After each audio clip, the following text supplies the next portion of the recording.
Talk. Ladies and gentlemen, Johnny, Dean, the professor, and the dude are live on Tampa Bay Sports Report, Sports Talk Florida, and Bucs Report YouTube. Johnny, what's going on, brother? Gotta straighten this out. You having issues? Yeah, a little bit. Just sharing. I'm just trying to share it here. Well, that's a good thing. Hey, everybody, we got training camp live tonight. Special guest, James Cannida, former Tampa Bay Buccaneer, host of the Big Gage Sports Buzz. Don't worry, we'll drop all that information in the leak in the comment section, not the leak. You got pissed or something, Johnny?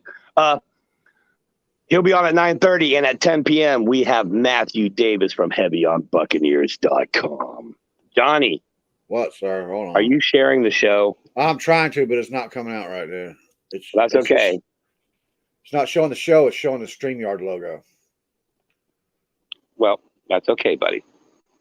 So what we have today is we found out that Ryan Jensen is going to miss significant time, according to Buccaneers head coach Todd Bowles.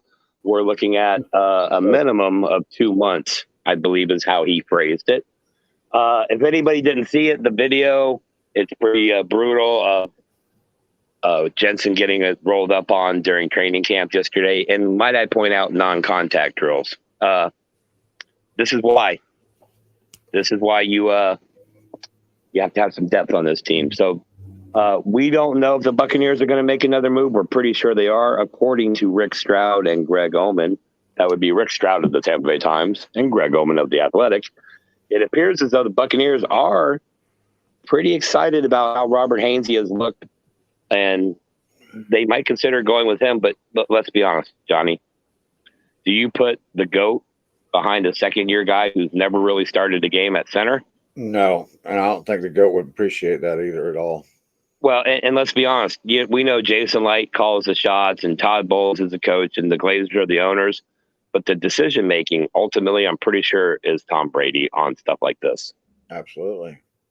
I don't think they would. They're the type of people that would try to fucking put him behind some rookie or inexperienced exactly. guy. Exactly. So what's going on up there in the glorious state of Pennsylvania, sir? All kinds of stuff, man.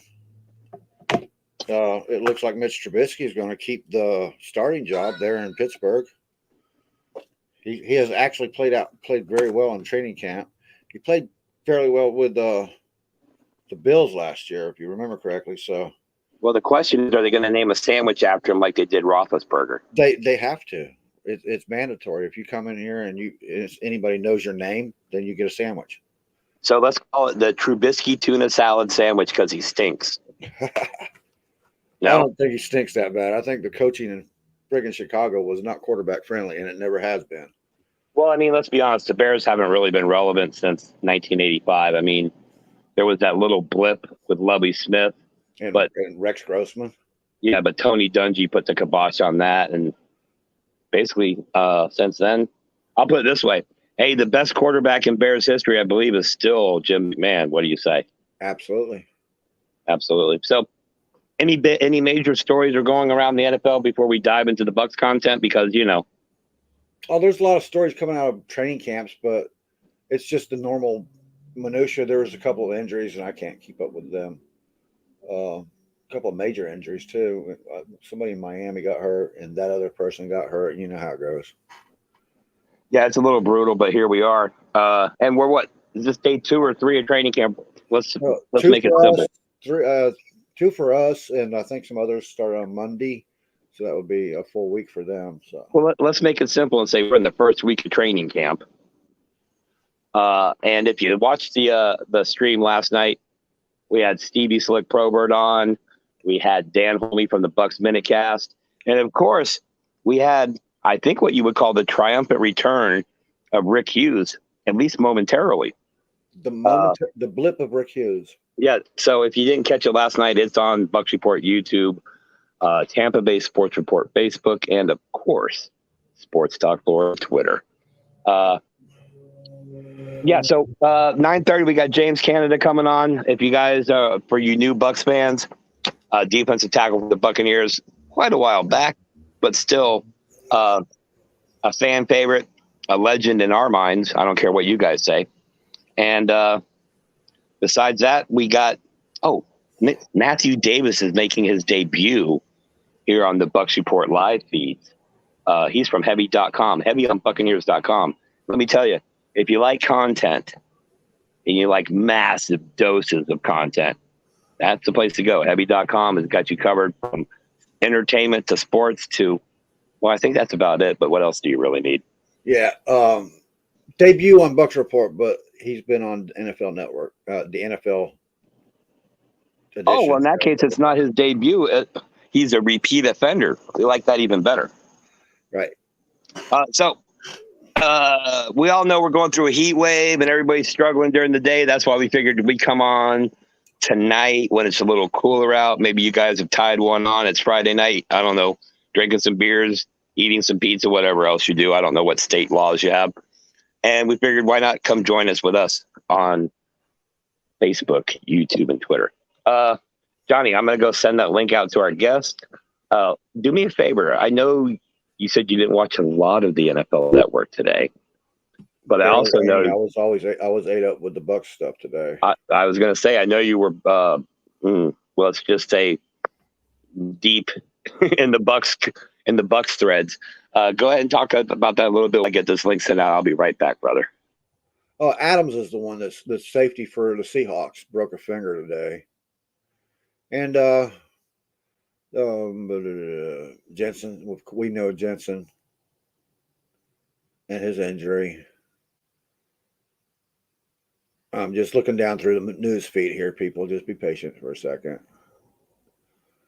Oh yeah, that's a good story right there. The Belichick overseeing Patricia in the offensive play calling. So we're probably going to see offensive play calling by Bill Belichick this year via Matt Patricia, because I don't think he trusts him to play call. And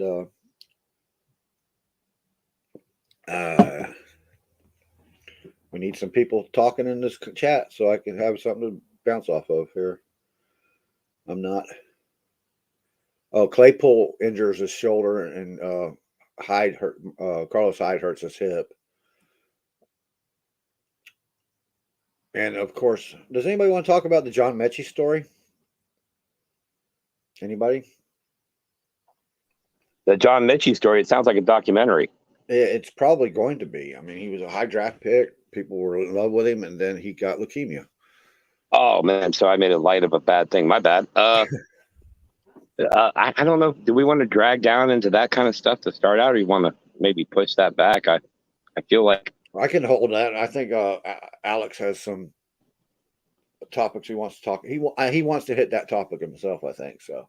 Well, I mean, I've had like 6 cups of coffees that I haven't taken a piss, so I'm ready to rock and roll here. I don't know if I can go down the bummed out trail. Oh, I was looking these up real quick. So, well, here, what we'll do is we've got a few minutes before we get Mr. James Cannida from Big Game Sports Buzz. I almost said that wrong. But we did have from the NFL edition, Mr. Alex Schomburg. Is that like Sherbert? You know what? I've never asked him the correct pronunciation, so you know what? That's because you're too busy yelling at him. Is that like Sherbert? You know what? I've never asked him the correct pronunciation, so you know what? That's because you're too busy yelling at him. Is that like Sherbert? Damn, deja vu. Dude, what are you doing, bro? I'm trying to get this shit shared. All right. Well, while you're sharing that stuff, we had Alex Sherbert, whatever, from the NFL edition, which is live typically Thursday nights here on Bucs Report and across all social media platforms. He was at training camp. So while Johnny is out sharing the show and we're correlating our guests, let's go ahead and play some of those for you. We got about 30, 40 seconds of it. So check these out, guys, and we'll be right back.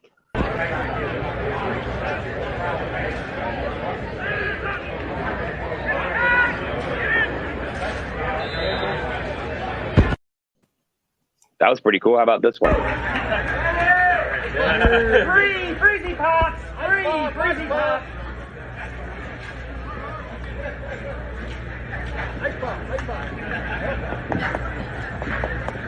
Ice pop! I want a freezy pop. Damn, brain freeze time. I know, right? So that was Alex. Granted, he was there, I believe, as a season ticket holder or a ticket holder, so he didn't have a lot of access, but we appreciate everything that he sent us. And ladies and gentlemen, I don't know if you realize this. The Buccaneers play their first preseason game on August 13th. Now, I'm not good at math, but that's like 15 days or 14 days, 15 days from today. Sweet. Are you excited? Yeah, I'm always excited for a real game, even if it's preseason. Well, yeah, I mean, football's football. I'm the guy who watches the Canadian Football League as it is now just because, football. I watched every single of the USFL game, so yeah. By the way, speaking of USFL, later on in the show at 10 p.m., Mathew Davis from Heavyweight.com is going to come on and talk about the recent Buccaneer signing of tight end Bug Howard, who played for the Philadelphia Stars last season in the USFL. And if you remember, everybody's favorite spring league, the AAF, he played for the Atlanta Legends. So also like 7 other NFL teams where he never made it out of the practice squad, but that's, that kind of kills the story. I think it's cool that the guy's name is Bug. Like, who'd he piss off, right? I think it's an awesome name, dude. You'd be bugging out. I feel like, as a high school kid, he probably had a hard time with the girls. Like, hey, I think Bug likes you. I just don't see that flies right. You know what I mean? Right. Oh, man, to carry that name. It's got to be a nickname. Do you know what his real name is? No, I mean, I don't know what his nickname is, but I do remember reading something about it's something his grandma or great aunt or something called him when he was a kid, and it kind of stuck like a bug on a windshield. Ha, see what I did there? Yeah. Bug. Yeah. Scrape that thing off. That's pretty cool. Hey, I noticed on the replay last night, we had Ramona jump on YouTube. That's a beautiful thing. Oh, look, Johnny, there's a freaking comment by Christopher Cole. Christopher, always a man. Dude, if you want to talk about somebody that supports stuff that you do on the internet, Christopher Cole's the guy. Not only that, if you go to his Facebook page, you can see him recreating the flash dance shower scene by getting sprayed with a shower in his front yard. It's pretty hilarious and kind of fun. Christopher, we saw that. We appreciate it. We love it. Thank you. Please share, like, and subscribe. 9:30, 12, 13, 14, some odd minutes. We got James Cannida, former Buccaneer, coming on to talk some Buccaneers training camp from the Big Game Sports Buzz podcast. So make sure you tune in. Christopher, there's going to be a former Buccaneer here. That's pretty cool, right? You think that's pretty cool, Johnny? I think it's awesome, man. James, especially James. I love James, man. Oh, no, James does a phenomenal job. And talk about a guy who pumps out content. Holy crap. I'm like, hey, man, I want to go ahead and help promote your stuff on our website here. How often do you do shows? And I looked at his YouTube page. I'm like, oh, shit, I bit off more than I can chew. I mean, right. He's got a whole website himself of content. So, as we said, we will be sharing the link to his YouTube channel when he appears in the comment section. Johnny is our official link sharer, which, seeing as he has 9 kids, makes total sense. We weren't talking about sausage links, bud. Do you like sausage? I like sausage. Are we doing a cooking show? I was just thinking about cooking in the South. No, Rick, we're not piggybacking off of what's cooking in the South because mainly Johnny's in the North. But here's the thing, Johnny, they have to bring in somebody to play center until Ryan Jensen comes back, right? We can't roll with anybody on the roster, can we? No, I don't. No, there's not enough experience there, man. Not that their talent is lacking or anything like that. It's just the experience they're going to need to have to work with Brady like that.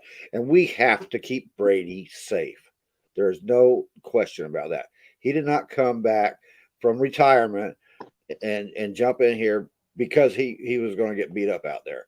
He was the least sacked quarterback in the league last year, and we want to keep it that way.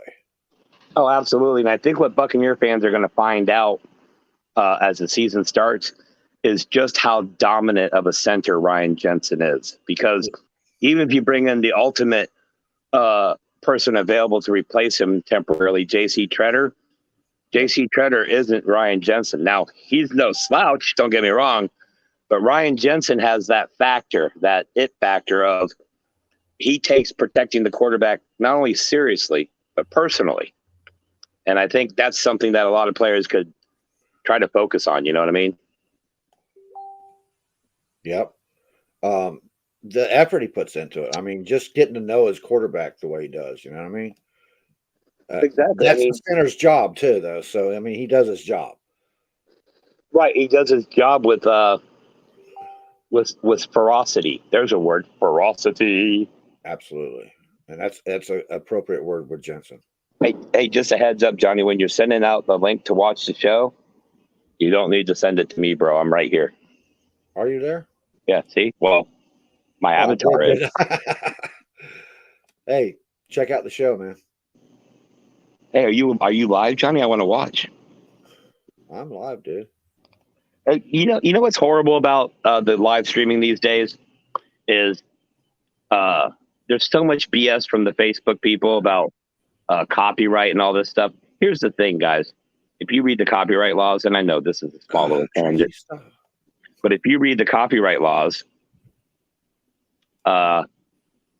if you take music and you add something to it, whether it's commentary, analysis, you're talking about it, it's not a violation of copyright, Mr. Zuckerberg. But here you are, still flagging all these outlets, just trying to get a nut with your BS copyright. So if you've noticed, the majority of your live content has left Facebook, and what you're really pushing now is your version of TikTok. And, hope that works out for you. Anyway, look, we got somebody here. I'm going to try to read this guy's name. Ready? Zagnif Productions. Zagnif One. Anthony Handy. That's Anthony Handy. Hey, Mr. Handy. Is he related to Mr. Hand from Fast Times at Ridgemont High? We haven't introduced you guys yet, have we?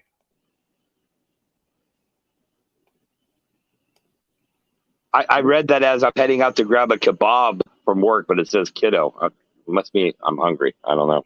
Anthony, would you like to join the show tonight? Johnny, feel free to drop that link in the comments all across the platforms we're on, because why not? It's a free-for-all. It's Friday night. Pizza, beer, depending on where you're at, other stuff that might or may not be acceptable in that state or city.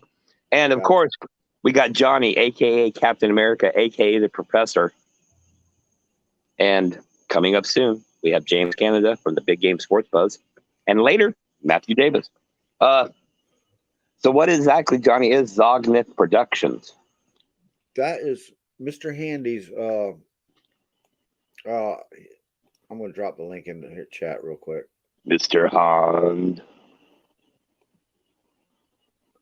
Anthony, if you feel like it, jump in, man. Oh, Corey Brown's in the house. Corey Brown is in the hizzy. Hey, Corey. It's good to see you, buddies. It's my podcast. One of these days, Anthony, one of these days we're going to get you and Keith in here at the same time. That'll be awesome. Why? Is he a jackass like me? No, Anthony is a straight up comedian. I mean, like professional at it. Oh, you mean a real comedian, not just a chucklehead like me? Yeah. Okay. I don't mind being a chucklehead. I was trying to be politer, but yeah. Oh, I do. I've been called worse by a lot better people. Trust me. As you see on the bottom scroll, everybody, follow, like, subscribe. Do it right meow. Okay? Right meow. Right meow. Or we're going to start talking about cooking with Julia Childs or something. We'll pull a Super Troopers on y'all. But the big news today from the NFL is what, Johnny? Nothing? There's quite a few injuries, man, that I was trying to catch up with, but I didn't have time. Ooh, I know a thing we can bring up at some point. I don't know if we got enough time to dive into it now before James gets on here, but let me just point something out to you. Hey, if an NFL team needs to put a clause in your contract to require you to study game film, And okay, and then you whine about it on social media, so they take it out. What you're really telling us is you're just a lot more boisterous than vocal Jamarcus Russell, bro. Okay, Immature. and if you're going to give $230 million to a guy who's not mature to realize that he sets the example by watching the film, whether he feels he benefits or not, it's about the team. And I'll tell you this right now. What Kyler Murray is saying is, I don't need to watch film. I'm going to hike the ball. If nobody's open, I am Superman and I will run. There you go. That's exactly what he's relied on his entire career. And he thinks that's all it takes. And now he's the second half of every friggin' season he's been out there, he's fell apart.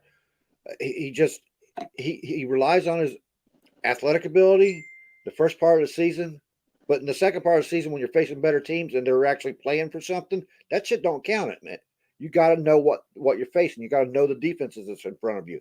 And if he thinks he can get away with not knowing that or not studying that tape, then he's crazy. He won't be here long. And that's my point with players like that. Here's the thing, man. I can't really. It's not like you and I can talk from the we've been there, done that, because we haven't, obviously. But what I can say is, when you face a team like the Buccaneers late in the season with defenses that are playoff caliber, and your game plan is, if no one's open, I'm Superman and I can take off, dude. Patrick Mahomes thought that against the Buccaneers defense. How'd that work out? Not very Michael well, Vick, way back in the day, thought that about the Buccaneers defense. How did that work out? Okay. The problem is, Kyler, is you're very fast, but half of the NFL defenses are almost as fast as you, and they actually are tall enough to ride this ride. You feel me?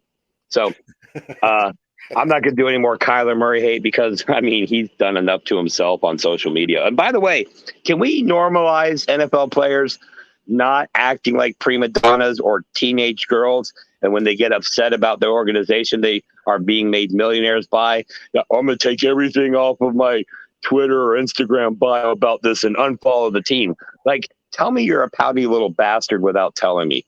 Stop that. You're a leader of an NFL team with men. Act like it. Anyway, coming up in generation, in this generation of quarterbacks, I think Lamar Jackson is a prime example of what they should be thinking how to act. You know, come out there, do your little press conference, and leave. And don't be whining. He's not whining about his contract. He's in charge of his contract. So just let it go, people. Well, and here's the thing. I'll put it to you this way. If you have a 9-to-5 job and your manager says, hey, man, you're not doing a lot of the stuff we want you to do the right way. Here's the training manual. Can you go ahead and read that? And you refuse to, or you say, no, I'm so good, I don't need that. You're going to get fired, bro. Yep. That said, we wish Kyler Murray nothing but the best. But I'm going to tell you right now, dude, if you're staking your NFL career on your legs, someone's going to take those from you real soon, dude.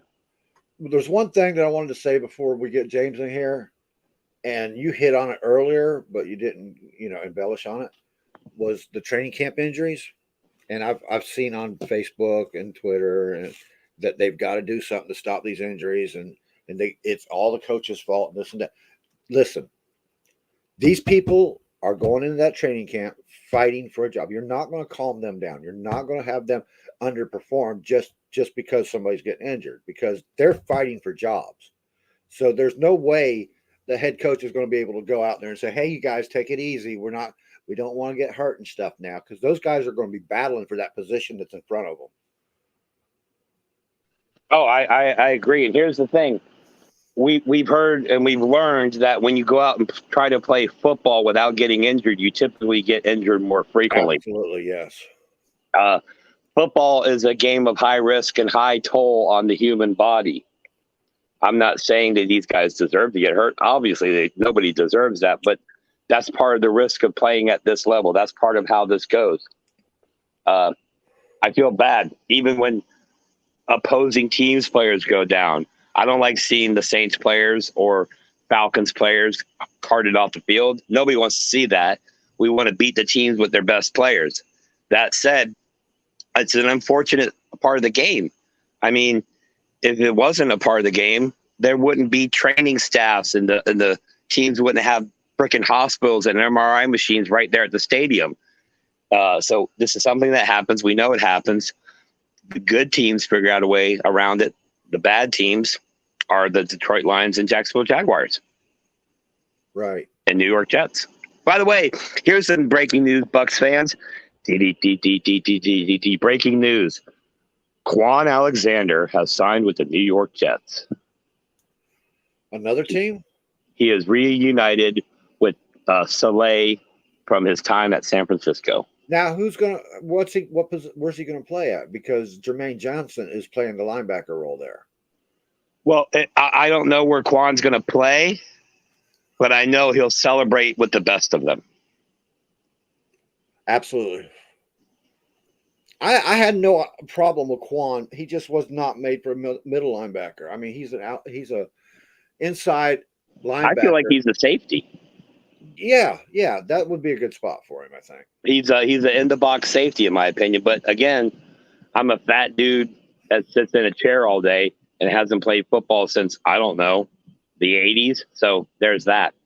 Look, we got Ramona. Ramona is on the feed with Christopher Cole, who's bouncing between Facebook and YouTube, which is pretty cool.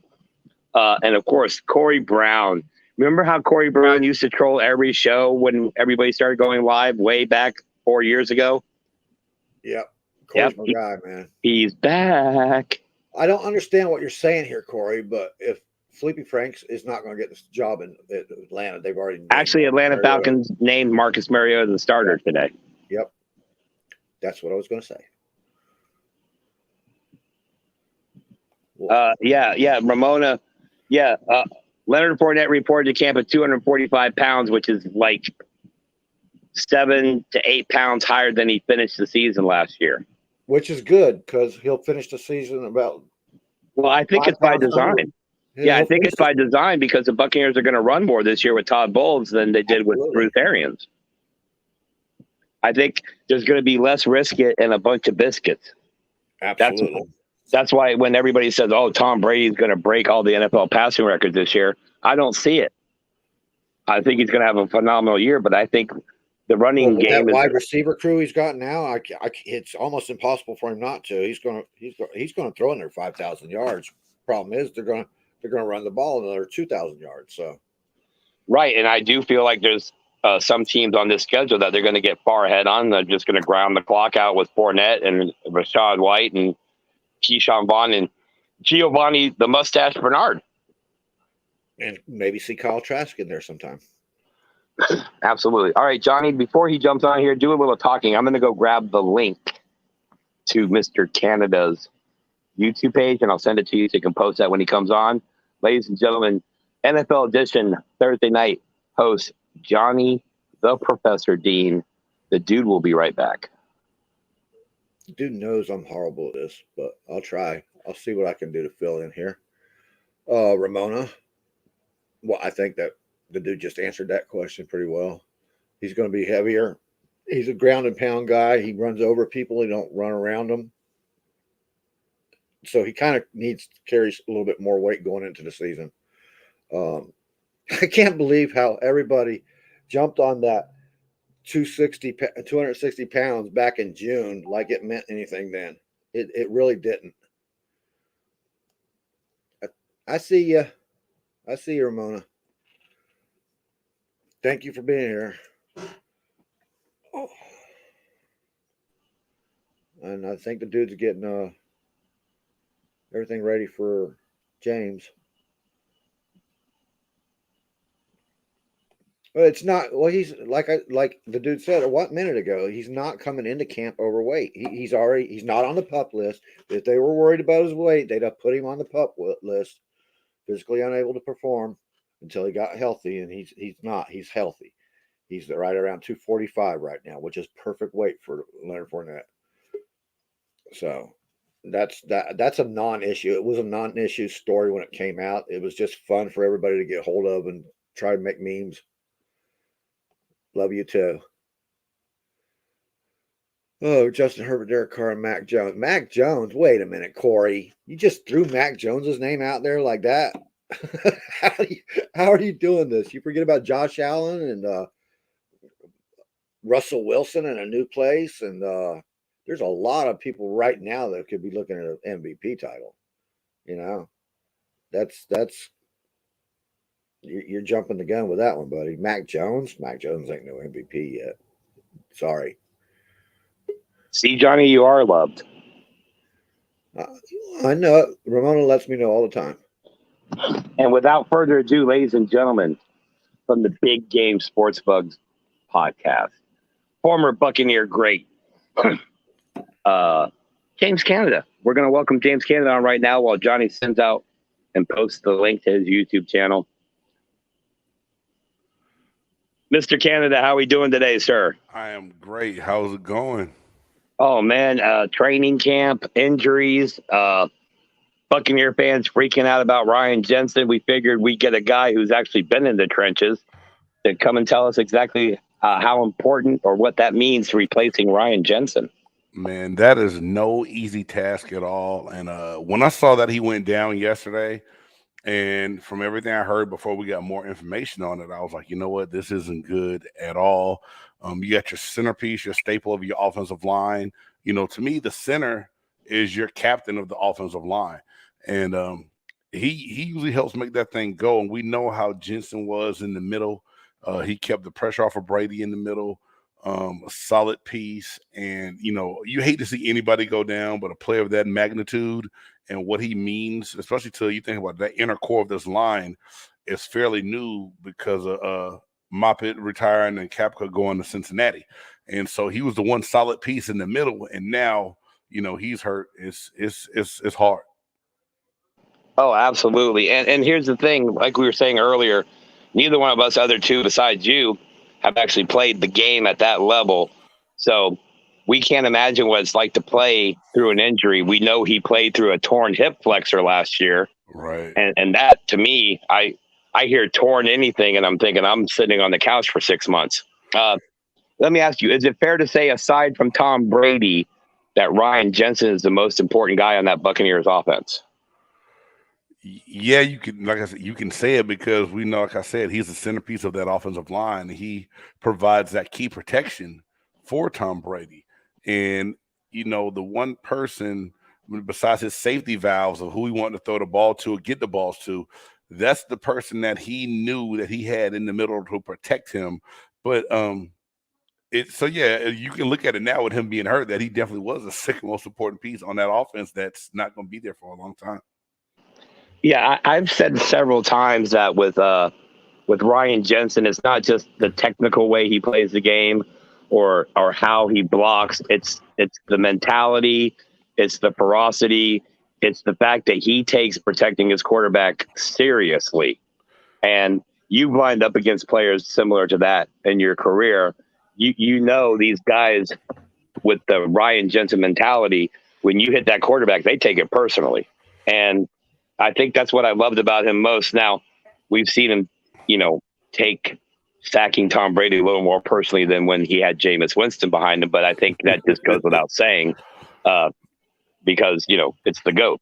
Right, exactly. It makes you play a little bit different and want to play different. And, you know, should it be the same for every player that you protect for? Yeah, but, you know, when you get somebody like that behind you, it's going to bring out a little something more in you. And that's, you know, that's always a test of that, to being drafted as a rookie and coming into that defense that was established in Tampa. Once I got there, you knew you couldn't come in and slouch. You couldn't relax. And it's the same thing for the guys on this team, on this offense. You can't slouch. You can't relax because you got one, probably, you know, most are going to consider the best to ever do it as your quarterback. Oh, absolutely. Absolutely. Now, when back, and I hate, you know, always hearkening back to your playing days, but we're all Bucs fans here. And some of us since 1976. So, you know, the suffering we went through before the era that you played the Buccaneers. Right. We've heard players like Cam Jordan currently talk about they hate facing players like Ryan Jensen. And we know it's because he's got that little bit of nasty and he likes to kind of creep his toes over the line of what's legal and what's not. He plays a little dirty is what I'm saying. Was there somebody in the NFL that you just hated going up against? Whoo, I mean, I had the privilege of being the 3 technique and also that 1 technique in that on that 4-man front. And you think about it, man. Damani Dawson for the Pittsburgh Steelers was a monster. A guy that we saw a lot back when I played that became a nemesis was Olin Kreutz for the Chicago Bears. He, I believe, was probably one of the best centers to play the game and didn't get a lot of credit.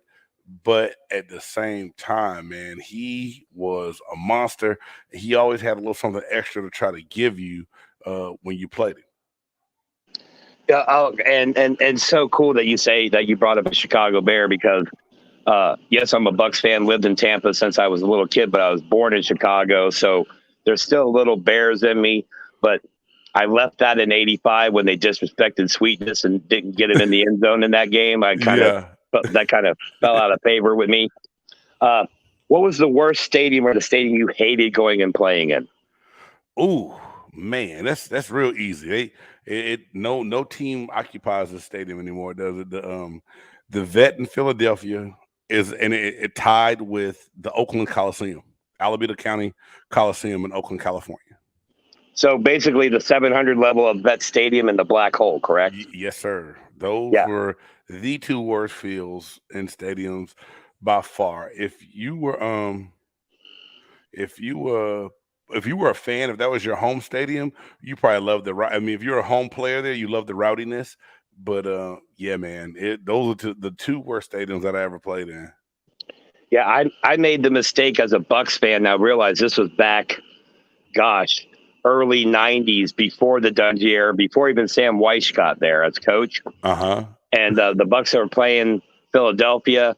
I felt froggy, figured I'd go get a ticket, go up to Philadelphia, went to the 700 section. Now, this was before jerseys were a big thing that everybody could buy anywhere, but I did have a Buccaneers hat on. And let me just tell you, if it wasn't beer, there was various amounts of liquid thrown on me pretty much the whole game. I appreciate the passion. I do think they go a little extreme on some of the stuff, but the word fan is basically part of the word fanatical, and that's exactly what Philadelphia Eagle fan and that Black Hole.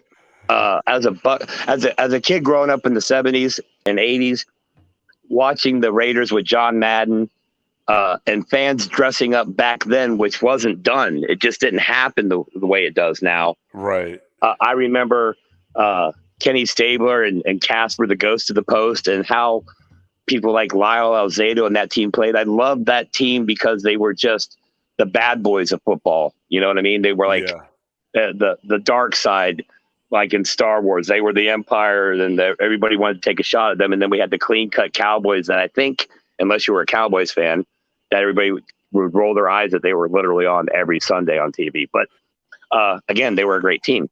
Yeah.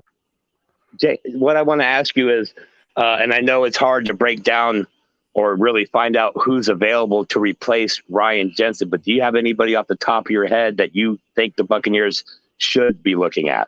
It's crazy because as soon as it happened, I started scouring the internet and I couldn't find a whole lot besides, and I'm drawing a blank right now. One person that somebody told me about was the former center for Cincinnati Cleveland Browns, an all-pro center that was available. Didn't know how much he could fit the scheme. And it's funny because when I can't find stuff on the internet, I start calling people. And a couple of my agent friends that I reached out to said they had no real big names that would be really significant right now, that it's going to be a waiting game to see if there's anybody that's released. But at the same time, we know that an NFL personnel department is going to do a lot more diligent work than I'm doing right now. And there's got to be some people that they have on their radar if, we don't see how, our second string center works out or some of these younger guys will work out. Do you think, and first of all, kudos to General Manager Jason Light, who seems to always be able to pull off the right move for the right price. Well, except for the Roberto Wild draft pick, but we won't talk about that. Hey, that was fool's gold. I think a lot of people in the NFL were ready to make that same pick, and we were the ones that pulled the trigger and got burned on us. So yeah, you can forgive him for that one. Oh yeah, I mean, here's the thing: you're talking to me. I live in Tallahassee. Okay? And I defended the pick saying if you can lock up a kicker who's like a Sebastian Janikowski for 10, 12 years, Exactly. it's totally worth it.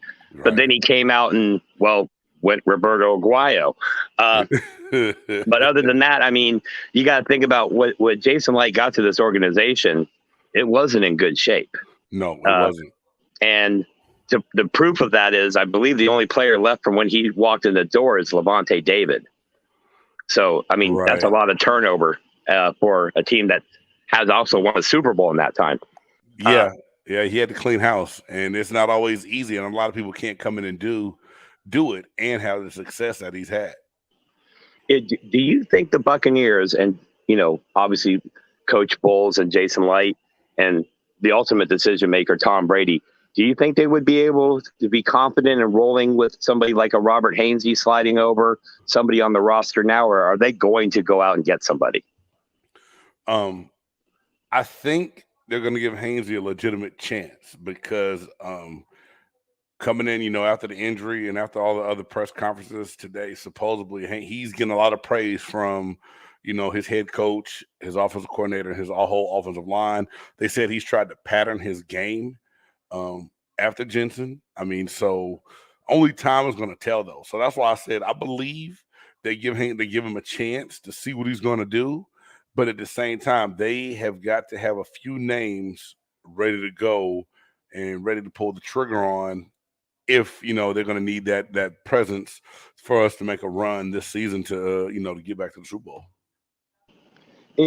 See, my whole thing is I think we can all agree, even though nobody will admit to it, that whether or not it's with the Buccaneers, this is Tom Brady's last, or whether or not he's done playing, this will be the last year with the Bucs for Tom Brady. I believe that.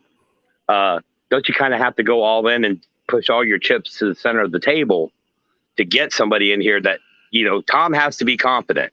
If Brady ends up with happy feet at week 8 because he's getting hit all year, this is going to go sideways quick, I believe. But it doesn't even get to that. It doesn't even get to that point in the season. It's not going to go that long. These basically, depending on who we have our joint practices with, and these 3 preseason games are going to, be the audition process for Hainsey, and someone else will be here shortly. And no knock to him and what he can or can't do, because you've seen guys come off rosters deep that no one ever heard of before, and they turned into players. Hell, Tom Brady's one of those guys, right? He turned into the best quarterback ever. No one thought he was going to be that when New England picked him in the 6th round. So, Well, yeah, exactly. I mean, how many teams passed on Brady 5 or 6 times in that draft? Right. And so you just don't know, obviously. And I remember we have a couple guys that do a podcast on Bucs Report called Real Bucs Talk, where they kind of focus on just breaking down film. Mm-hmm. So every year they put out draft profiles and game film studies of all potential draft picks. And they were very high on Hainsey and the fact that not only was he solid fundamentally, but he could play all 3 positions. So, got you. But of course, when you draft him and you're bringing Ryan Jensen back, you don't even think about him as center. But it sounds like he's been paying attention to Ryan Jensen at least last year and has got some good tutelage from him. So I would love to be able to stay in-house. That way, any salary cap they have left, they can go out and maybe get a pass rusher or whatever, a hole they need. Right. But let's be honest, you don't protect Brady. This team, the defense is only going to carry you so far. Oh, yeah. So, I want them to do whatever is possible, but in a perfect world, Robert Hainsey would step in and dominate. And, then the Buccaneers got a big question what they do with Ryan Jensen's contract when he comes back. But it's already accounted for, so I don't think it really kills you cap-wise with when he comes back. If they depend on what's out there and what they could get. So I think they're going to be okay from that standpoint and how that is. Absolutely.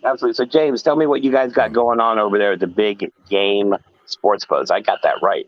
Yeah, Big Game Sports Buzz. We just kicked off my 4th season, my 2nd season with Jay Stoggs, and last night I had to sadly talk about Jensen getting hurt, but really kicked off into what's going on with Kyler Murray. So, the way we're hitting it this year and how we want to bring it is we hit you with a little bit of sports, every sport that's going on. If it's a hot topic, we want to talk about it, and then we're just breaking down the NFL and who we think is going to win, what division, and how they match up, and we'll progress it on down every week until the season kicks off, and then keep things going throughout the year. Awesome. Yes, and if you want to catch all of his Buccaneers content, you can find it on bucksreport.com. We'll be blasting it out on the social media pages. Of course, check him out on Facebook, YouTube, and you're on Twitter too, right? Yeah, Twitter it's at JCANN, the number 97. Then there's also at BG Sports Buzz. So those are my Twitter handles. Instagram is BG_sports_buzz. So I try to stay on all these social media platforms, and I have to get my kids to give me tutorials, man. Yeah, exactly. That's where I'm at. I'm over here thinking, I don't know if I can do all this. And the whole Twitter thing, let me tell you, if you go on Twitter and say the sky is blue, 5,000 people are going to tell you don't know what you're talking about. So that's how that works. Before we get you out of here, because it's a Friday night and we know it's time to hang out with family, I got a couple questions for you. One, and this is going to make you have to harken back to your days as a Buccaneer. What was your favorite moment as a Buccaneer? Oh man, wow. I got what's funny is, like, as much as I've talked to people and do podcasts, you would think that I already have a moment in my head and memorized, but I just think, even though it hurt, the moment where we won the division up in during the regular season in Chicago, and we made it out to the NFC Championship game that year too. But just that moment of seeing the success for Coach Dungy at an early stage of his coaching career, and realizing how good we were, and just to be able to do that on the road and see it, and then to get off the airplane, get on the bus, and pull up to the old $1 place and have hundreds and hundreds of fans out there holding up signs when we get off that bus, man, it's one of those things, and it's a moment in time that you just never really forget. And I have to ask, and I'm sure it plays a factor, but just to hear from somebody who's been there, when the stadium is rocking and they're behind you guys as the home team, how much does that really help? Man, home field advantage is amazing when you have the right type of fans. And I'll say this, we had the right type of fans in Tampa. We still do. It's a real pick-me-up. And, to be on a defensive side of the ball where you want the noise and you want it loud, and to be able to, throw your arms in the air and get the crowd excited and behind you, and to just, you hear that roar throughout the whole stadium. And it's amazing. And matter of fact, talking about that, another one of the best moments ever was a Monday Night Football game against the St. Louis Rams. And just being able to come back and having a big turnover at one point in time in that game. I can't remember if it was Chidi Hanatu who got the sack or Steve White, but whatever. We got a big play, big turnover after hitting Kurt Warner, and just the electricity of the whole momentum shift and coming back and winning that game. It was amazing. It was really crazy. Was that the game with Sean King at quarterback? Yeah. So that was the Sean King to Warwick Dunn to Sean King play? Yeah. Oh, man. Let me tell you. That was a crazy game, right? I mean, just the whole atmosphere was just bananas. I was there, and I was, as most fans were, and probably some of you players and coaches on the sideline, when he got the ball to Dunn, and then Dunn pitched it back, we're like, what the hell are you doing? and the Sean King, local Tampa Bay Area legend at Tulane University, right. Very underappreciated Buccaneer player in the Buccaneers history.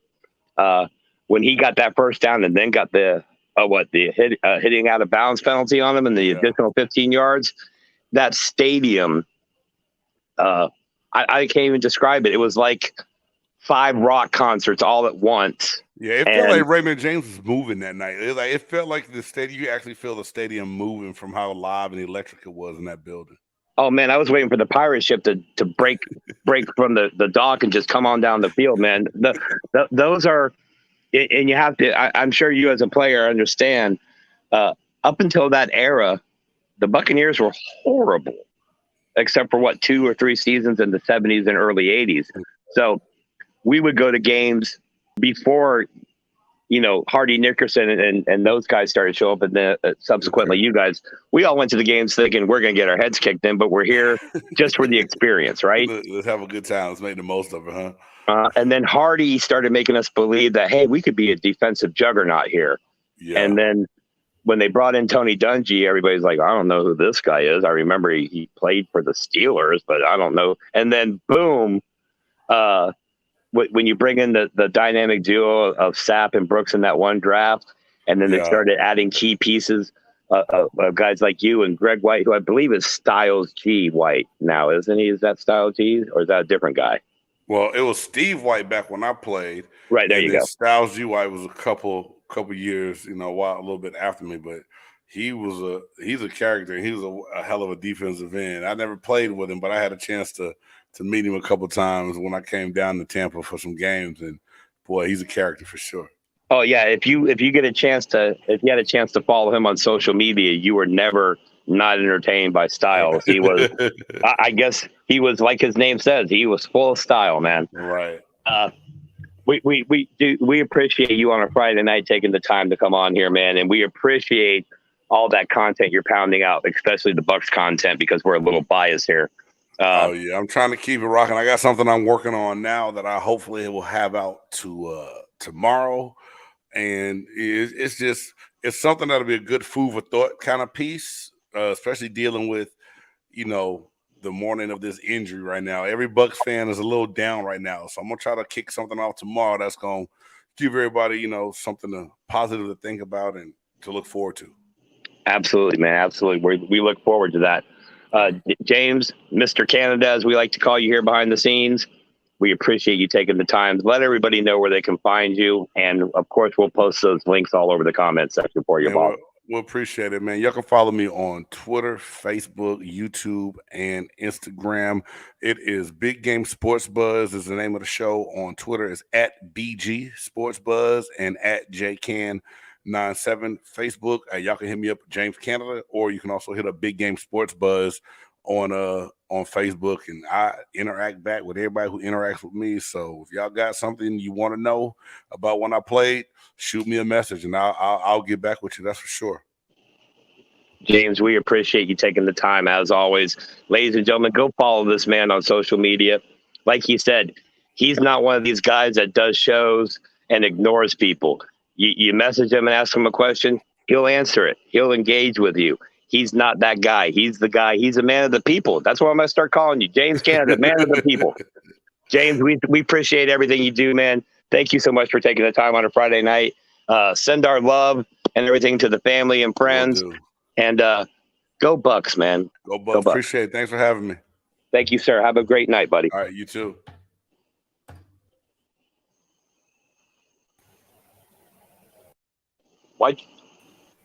Why'd you disappear, jackass? I was busy, man. It was I couldn't get the damn Streamlight the link to come up on StreamYard correctly. It's not going to show much, but the 2 lines of whatever. Well, just so we're clear, we're not sharing this on MySpace, right? Yeah, we are. Okay. Hey, we got 6 minutes until Mathew Davis from Heavy on Buccaneers comes on. Hey, if you like content, pound it out daily, straight to your feed. Mathew Davis at heavy.com with Buccaneers content. If you're not on Bucs Report, is the place to go. Yeah, I'm promoting another website. Kiss my ass. I like Mathew. But we appreciate Big Game James taking that time. I mean, it's a Friday night. He could be doing almost anything else in the world, but he decided to come here and talk to you guys, and that's a beautiful thing.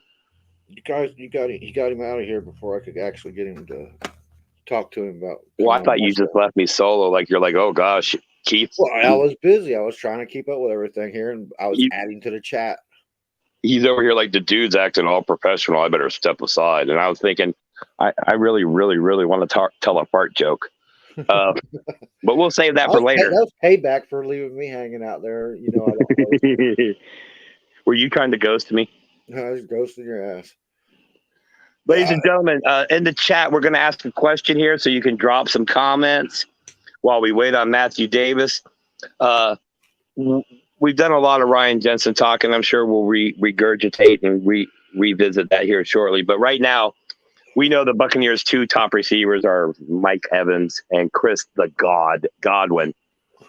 But after that, who's going to have the biggest season? Is it going to be Julio Jones or Russell Gage? Put that in the comment section.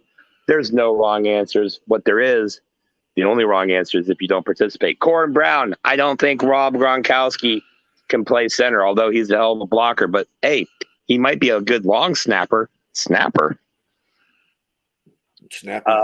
Hey, a shout out to Jeff Olson, a.k.a. JT, a.k.a. co-host of the Creamsicle Chronicles.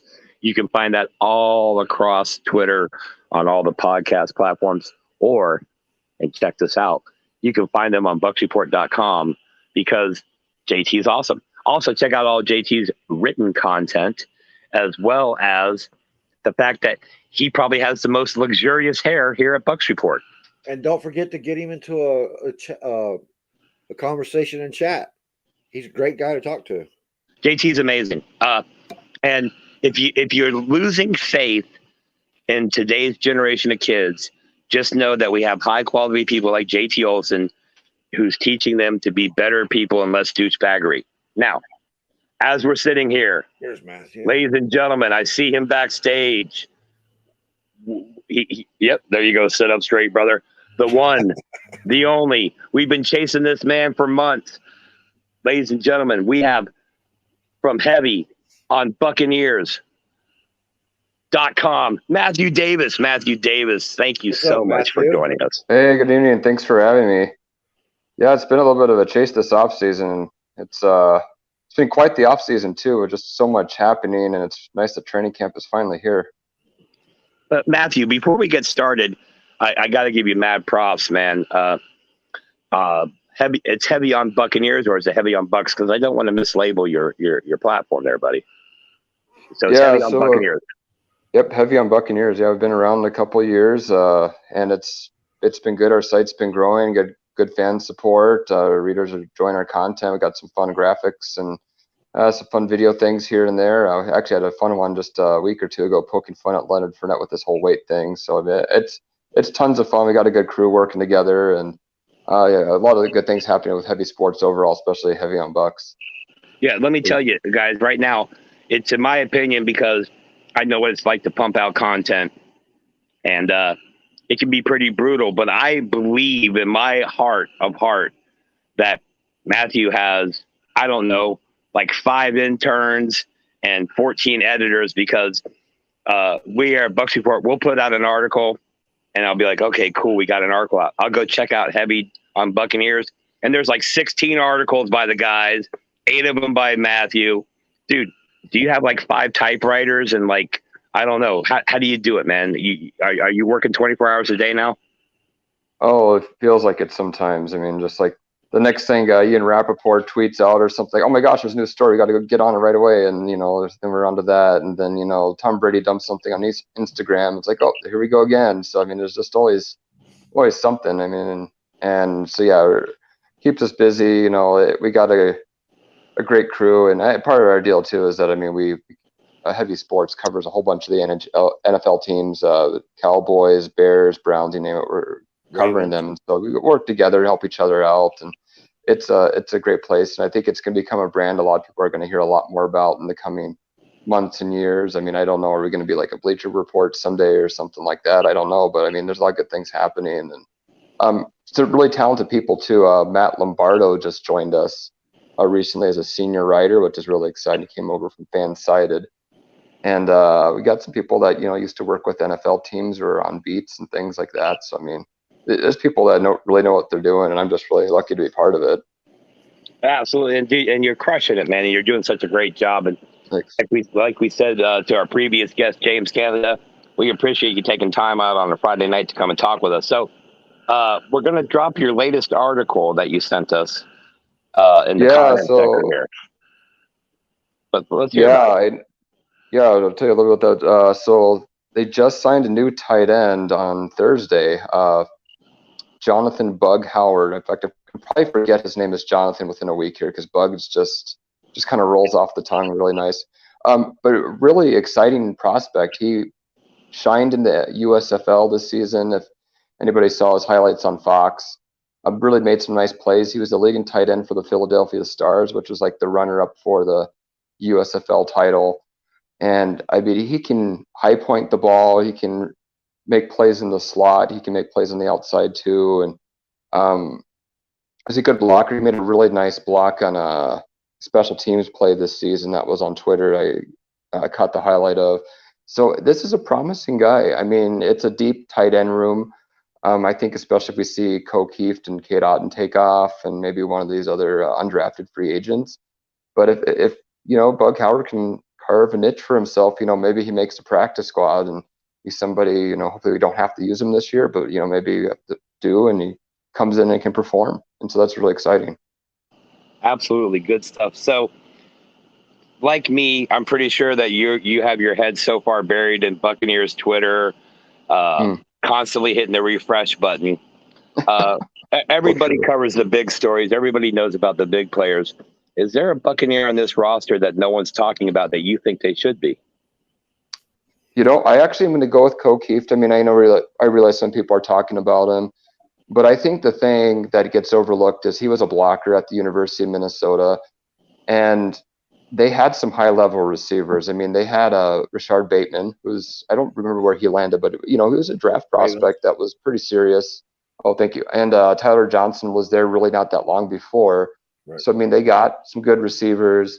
And so, that was his role on the team. I don't think that speaks to what he can do as a pass catcher or what he can't do. So I know he was getting some good looks in minicamp and, making a few waves. Nobody really, made a big deal about it. But I'm interested to see if that actually continues on because I'm sure they want to see both of these draft picks perform really well in the preseason. You definitely want to see Otton out there on the field making some catches, but I want to see what does Keith bring to this team. Is he just a blocker? Is he something more? Or is he kind of a decoy kind of guy? He does some blocking, then all of a sudden they're going to throw him out in the flat and he makes a play that nobody was expecting. And that's the kind of stuff you need later in the season. So I'm excited to see what he does. And they've had some luck with his Gophers. I mean, Antoine Winfield and Tyler Johnson both, helped the Bucs win a Super Bowl in 2020. And this is another guy that was kind of part of the program change up there. So I think this is a good pick culturally for the team as well as just somebody that's going to come in and bring his lunch pail to work and do what he's asked to do. And so I'm excited to see what happens with him. So you don't think that he was brought in as a predominantly as a blocker? I mean, because I've seen Cade Otton. I know Cade Otton's a real good pass catching tight end. Yeah. I've always thought of Keith as just basically a blocker. I don't know how never saw how good his hands were in the first place, but I don't know what kind of progression they're going to have with that with him. I saw him as a predominant blocker out there. Yeah, it very much so, and you need that too, especially, oh my goodness, now with Ryan Jensen down, we might want to actually put two tight ends out there and primarily block. I mean, especially if you want to run the ball more or give Brady more time, whatever it might be. So I mean, there's value there, and the fans that don't appreciate the offensive line as much as they should, I mean, we're gonna find out pretty quickly how valuable Ryan Jensen was, and the blocking is just such an important part of the game that just gets overlooked. And I think that, Keith is going to bring a lot of value just in the blocking alone. And if he gets some surprise catches, all the better. We've needed a good blocking tight end for a while, man. I mean, outside Gronk, I mean, Cam started coming around when Brady got here, but he's never been a real strong blocking tight end. Keith is the perfect guy to be that blocking tight end because he looks like a mini Jensen in the first place. They've got the red hair out there and going. Yeah. See, I see him. I see the Buccaneers using him obviously as a tight end, but I also see him playing a role similar to Jusek with the 49ers, kind of lining up as an H-back in the backfield, playing a hybrid fullback type position, because I've seen his tape. He's a nasty SOB, okay? And we put out an article talking about, the Buccaneers drafting him. I believe it was by J.T. Olson. And I'll say this, the Minnesota Golden Gopher fan base, they love their players and they support them. Oh, my gosh. That was like our most retweeted article ever about basically, a third or fourth string tight end at this point. So I feel like we all know that Cade Otton, either way, he's going to be a quality player. That at least that's what most people think. But I think this guy, I think he's going to quickly become a fan favorite just because he's going to play that game with that edge, that nastiness. And a lot of us like that. Yep. So, absolutely. Mathew, we're gonna throw a couple random questions at you. We like to call it the hot seat, but it's really nothing in depth. But I'll ask you this. First off, we know Mike Evans and Chris Godwin are the number 1 and 2 guys. But after that, who's going to have more yards, do you think? Is it going to be Russell Gage or Julio Jones? Wow, that's a good one. So I'm going to go with Russell Gage, and a couple reasons why. I feel confident that Jones is healthy. I don't think there's a doubt about that. But his production has been down. Gage is earlier in his career, obviously, and he might not actually be healthier at the moment. But I would think as long as he gets healthy, start of the season, I think he's good to go, kind of thing. I like his potential, but the big key is they're talking Gage is probably not going to get double teamed that much because they got Godwin and Evans, and even before Godwin comes back, Jones is going to get the double teams. So I think Gage is going to have a lot of favorable matchups, and I think he is going to end up getting more yards than Jones at the end of the day.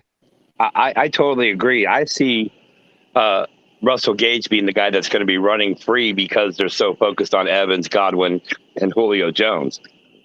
And if Julio Jones can be even a portion or a percentage of what he was at his peak, this offense, at least on the receiving side, is going to be nearly unstoppable. And judging by his first day running routes in training camp, Julio Jones looks very good. Now, that's still underwear football, but it's encouraging to me because, when you sign a 32-year-old wide receiver, half the fan base, how the comment sections are on these posts on Facebook. He's washed up, he's old, he sucks. But let's be honest, it was Ryan Tannehill in Tennessee. Not right. That he's a horrible quarterback, but that's not even in the Tom Brady stratosphere. Matt Ryan, solid quarterback, but I always feel like the Falcons and Julio Jones, for whatever reason, didn't get along. And whether it was scheme or money, who knows? But seeing him walk into One Buck Place and go out there today and run the route tree the way he ran it, to me, I feel like not only will he have great success late in the games and later in season, I don't think he's going to be a primary guy because of his age, but I see him as we get closer to the playoffs, and in the playoffs, he's going to be that X factor that, who do you can't double 3 wide receivers. So he's going to really be a factor. But the regular season, I think Russell Gage is the guy because, like you said, young, speed. He's got a high ceiling, I still believe. I don't think he's ever had a quarterback or a system that really fits his needs. And I believe that the Buccaneers is exactly where he should have signed, which he did. What do you think about the Russell Gage signing? Are you on board with it 100%? Yeah, I think Russell Gage is just such a great addition. Even before Julio came, it's like we got the speedy guy, you got this talented guy that's really going to help the receiving core, and we needed that so bad with Antonio Brown departing. And yeah, he's going to be a nice target for regular season, but it's at the end of the day, I think we all know it's going to be Evans, Godwin, and Jones making the clutch plays in the postseason. And then yeah, once in a while you get a guy like Gage that might make a big play here and there too, when it's really called on. But that's what you want to do. You want to get those nice depth pieces in here, and that's what the Buccaneers just have like embarrassment of riches of right now. And it's time to go all in, with this season because of everything they have. And and Gage is a big part of that. All right, we're going to put you back on the hot seat. What do you think the Buccaneers' regular season win total is going to be? Ooh.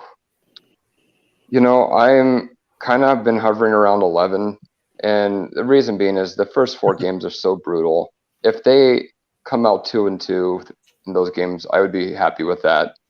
17-game season again, and I know 11-6 doesn't sound great, and obviously it's 2 games below last year, but the division's not the strongest, so that probably should still win the division.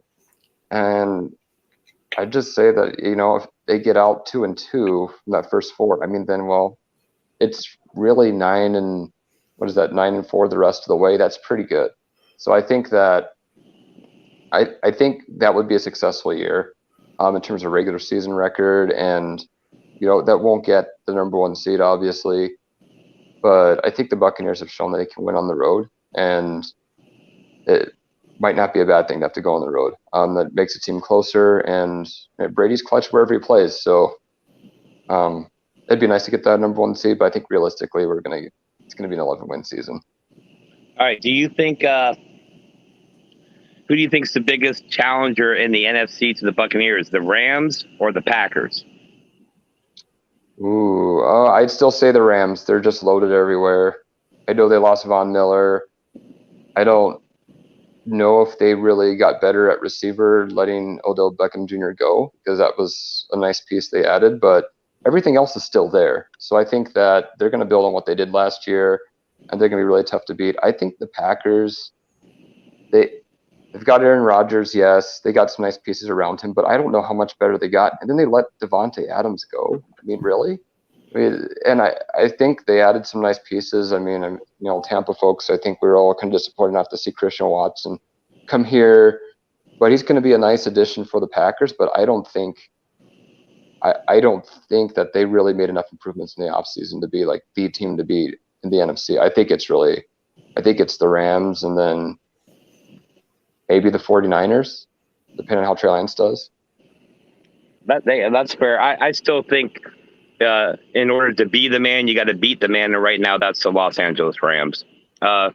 And the way that game ended last year, basically on a blown coverage in the playoffs, I don't see that happening with the new guys that we brought in, Keanu and Logan Ryan.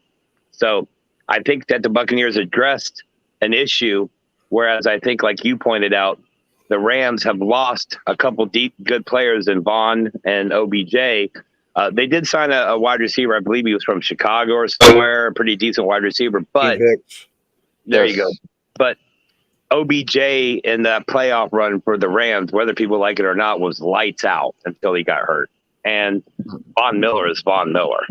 I mean, I think you guys are overlooking one team, man. It's always you talk about Rams and Green Bay and stuff. San Francisco, I like the fact that you brought that up because that's going to be a factor this year. But the Saints has got to be counted in as a big wall for the Bucs. My issue with the Saints is, and again, I am coming to you live from Tallahassee, Florida, home of the Florida State Seminoles. So, what Jameis Winston do you get? The eat the W guy, or do you get the guy who plays like he did under Sean Payton? And can he play like he played under Sean Payton without being under Sean Payton? Trevor Siemian. Okay. Yeah, that's the thing. Regardless of how much trash I want to talk, we still haven't beaten the Saints in the regular season even without Drew Brees. Right. So that's the last question before we get you out of here. Are the Bucs going to beat the Saints in the regular season, Matt? Oh, I think so. It's been so many losses in a row. They're due. They've made changes this offseason. One thing I think they did is, we're kind of going back to O'Keefe, they got nastier. They got more physical. And I don't know. I'm wondering if Todd Bowles is taking a lot of look at that tape and be like, okay, how do we out physical these guys? Because that's the bottom line is, I mean, I look at the last game that they played against the Saints, and that offensive line just got beat. Like, it wasn't even a contest. Yeah. It was embarrassing. And I can't imagine that's going to happen again. And they probably should play more conservative offensive game when they get to the Superdome, especially the second week of the season this year, obviously. I just kind of like, I don't know if they win the one in the Superdome, but I think they won at home. It's possibly Tom Brady's last year. I can't imagine he's going to let the Saints of all teams sweep him 3 years in a row. Nobody in the AFC East ever did that his entire time with the Patriots. I'm sure that's got to be something that bugs him, and he's going to want a win over the Saints pretty bad. I agree, and I also think, when Brady came back on his announcement, he cited unfinished business. That can be more than one thing. Obviously, he's talking Super Bowl, but knocking the Saints around, I think if you look at Tom Brady's record head-to-head against teams, I believe the Saints are the only one he has a losing record against. So Interesting. I don't think that Tom Brady wants to ride off into that great wide retirement beyond, knowing that the Saints, whether it's regular season or not, kind of had his number. So I'm 100% with you right there. By the way, if we want to throw out a little more digs, Tom Brady now has more playoff wins, and I should say has as many conference championships in the NFC that Aaron Rodgers does. So there, take really that, Green Bay fan. Matt, do us a favor, buddy, before we get you off here. Tell us where they can find you on social media. Tell us what you got coming up on Heavy on Buccaneers, and let us know anytime you want to come on a live stream. We always got room for you, brother. Excellent. That sounds great. So it's Heavy on Buccaneers on Facebook, and we're also on the web. And you can also find some of my stuff on Twitter, and it's Mathew Joe Davis is my Twitter handle. And but I think I'm showing my first and middle name instead of my last name. It's Mathew Davis on Facebook. Yeah, so that you can find all my stuff there. I think I even post on LinkedIn if you're the type to be on LinkedIn during the workday or something like that. So it's all over the place, and always got content, always keeping up with what's going on with the Buccaneers. Absolutely, man. We appreciate you taking the time on a Friday night. We know with training camp, I know personally how busy you are. When I get done with this show, I got 6 articles to edit. I'm sure you got at least 2 or 3 that you got to pound out for tomorrow. Again, Exactly. Ladies and gentlemen, Mathew Davis, Heavy on Bucs. Check him out on Facebook. Go to the web. Just hit Heavy on Bucs and hit search. It's going to come right up. And go look for Matt's stuff. Comment on his stuff on his website. We love the interactions on Facebook when you're a content provider, but the clicks on the website and the comments on the website are what pays the bills. So if you like the coverage and you want it to get better, show him some love, give him some clicks, comment on his stuff on head.com, and show this man some love. Mathew, I'm sorry. We appreciate you taking the time. Again, anytime you want to come on, we're always here. Reach out, and don't worry, I'll be harassing you about more things down the road, brother. That sounds good. All right. Thank you for having me. Have a good night, guys. Hey, thank you so much. You can find him in the link right here. So in the chat, his link. Hey, Johnny, we got all the hardcore professional media people out of the way. You know what that means, right? Means I can talk shit. We're going to go off the fucking rails, bro. And I think Julio is not going to be as important to the team. He's going to be important to the team. I've changed my evaluation. Why don't you speak towards your microphone, bro? I've checked. Well, I've got my microphone way back here, so I didn't interrupt you guys accidentally. I don't think that's how that works. Well, yeah, it does. Works for my show. What was I fucking saying, man? Okay, Christopher Cole, we're going to need you to explain this, elaborate a little bit more on that. I understand exactly what he's saying. He said they got lucky as shit in a lot of games. You can say that. I don't know. I think they just outplayed other teams, except for the 49ers. And they outplayed the 49ers in that last game, although Garoppolo could have pulled that off. I'll just say this. I'll take off, or I should say I'll put on the fan hat and say this straight up. The Rams have been a thorn in the Buccaneers' side for decades. And I'm not just talking about the 90s. Remember who the Buccaneers lost their first 79 championship game to? That would have been the Los Angeles Rams and Jack Youngblood and the broken leg. So, Hey, Rams. Suck it. Yeah, twice from the back. Sorry, Joe. And listen, look, everybody, on YouTube or on the Tampa Bay Sports Report on Facebook. You see that little comment right there? It says HTTPS. That's a link to join the show. Click and join the show. That one ain't. That one's a link to heavy.com. Well, damn it, put the link in there because I want to get people like Ramona or Corey. Hey, JT, I know you're out there, buddy. We've been seeing you all night. Come on, dude. Don't be scared.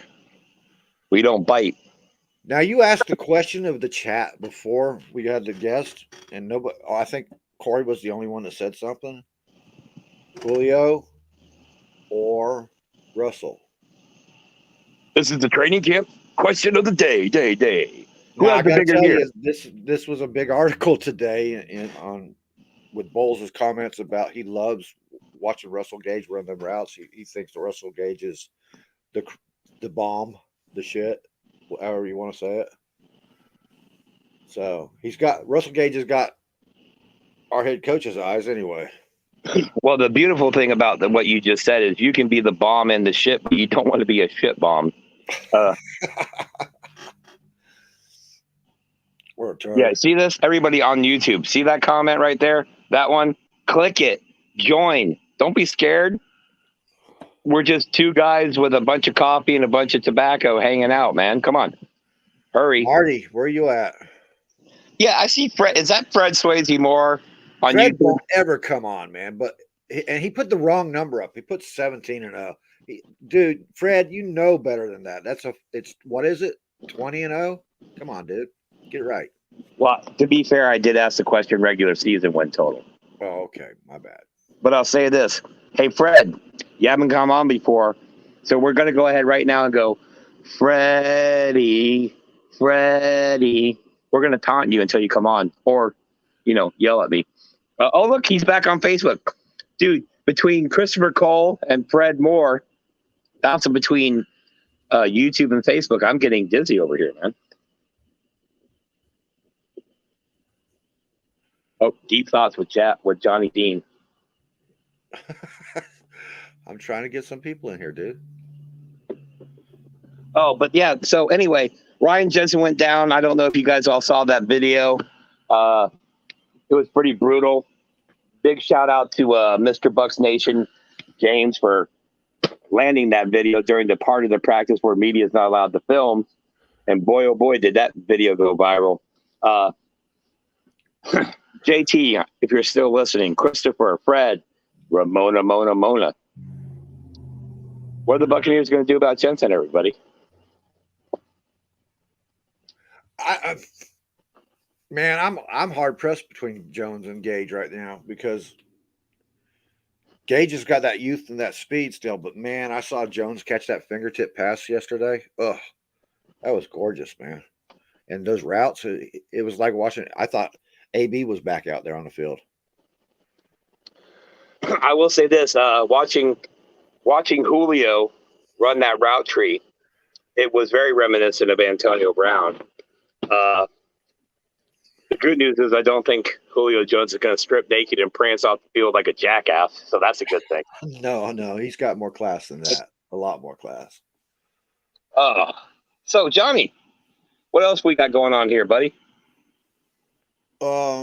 Chargers. I don't know. Charger? I hardly know her.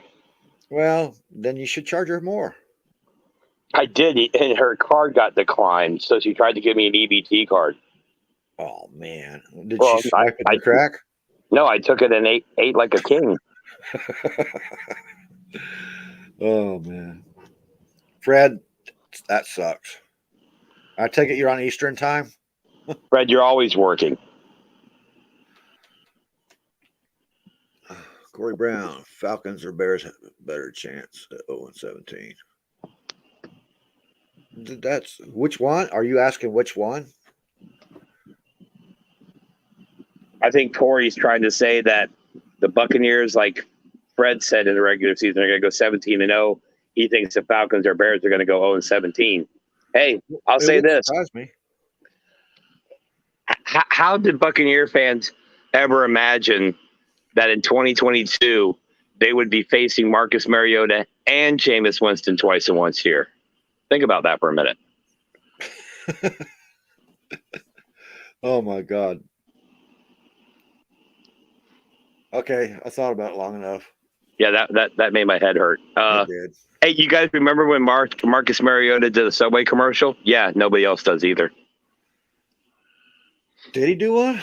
Yeah, when he was a rookie, they gave him a Subway thing. Remember, he came out and they had a Hawaiian like fruit bowl carved out of his face, and it looked, I don't know, kind of like The Shining or something. But I'll just say this: I remember way back in the day. I think it was 2010 or so. We drafted a rookie wide receiver who was supposed to be so hot, and they had him on all those NFL commercials and stuff. And then we traded him away, and he disappeared. I can't even remember his name. Shit. 2010. Oh, you're talking about Tyquan Underwood. No, it was not Underwood. Hey, Underwood got on those commercials because of his hair, dude. Well, he looked like a skinny, jacked up version of Kid and Play. Yeah. No, this guy was supposed to be Mike Evans before we drafted Mike Evans. So it might have been Michael Clayton. Clayton, no, was it? Wasn't Clayton, was it? Clayton, by the way. Hey, Michael Clayton. I know you're not watching, but huge shout out. He's coaching high school football in Tampa now. That's pretty cool. Awesome. Yeah, I like that when they go back to their roots. And can we just rehash how cool James Cannida is? I mean, you're talking about a former player who comes on and talks to chuckleheads like us, and we might ask stupid questions, and instead of him rolling his eyes, he's a trooper and answers the questions. And not only does he answer them, you kind of get a feel of what it's like to be a former player and that perspective, and that's what he brings to the table. So again, huge shout out to James Cannida, quite possibly our new favorite former Buccaneer. I can say that. Big Game James Sportsbook podcast right there on YouTube. Don't be stupid. Go hit like and subscribe. And while you're watching the show on YouTube, hit subscribe, hit like, hit the notification button. Build up this YouTube channel. Why? Because we can get away with a lot more on YouTube than we can on Facebook. Okay? So if you like content that pushes the boundaries of, I don't know, good taste, like and subscribe to the YouTube channel, and we'll deliver for you. Mike Williams, was that it, Johnny? No, he had a weird name, dude. I can't. He was such a big deal when they drafted him, and then he immediately just disappeared. I think we traded him off to or cut him, and he went to Minnesota for a minute. Jeez, I wish the only thing that stands out is the commercial, because his skin like turned into a reptile and shit. It was a cool commercial, but what was the commercial for? It was an NFL commercial. They had all these players coming out and their own look and shit. You know what I mean? They did graphics on it. Yeah, well, that you're talking 12 years ago, and I don't even remember what I ate for breakfast. Dude, I can't remember crap. I have to look at everything when I'm talking on the show just to make sure I'm right. Oh, absolutely, absolutely.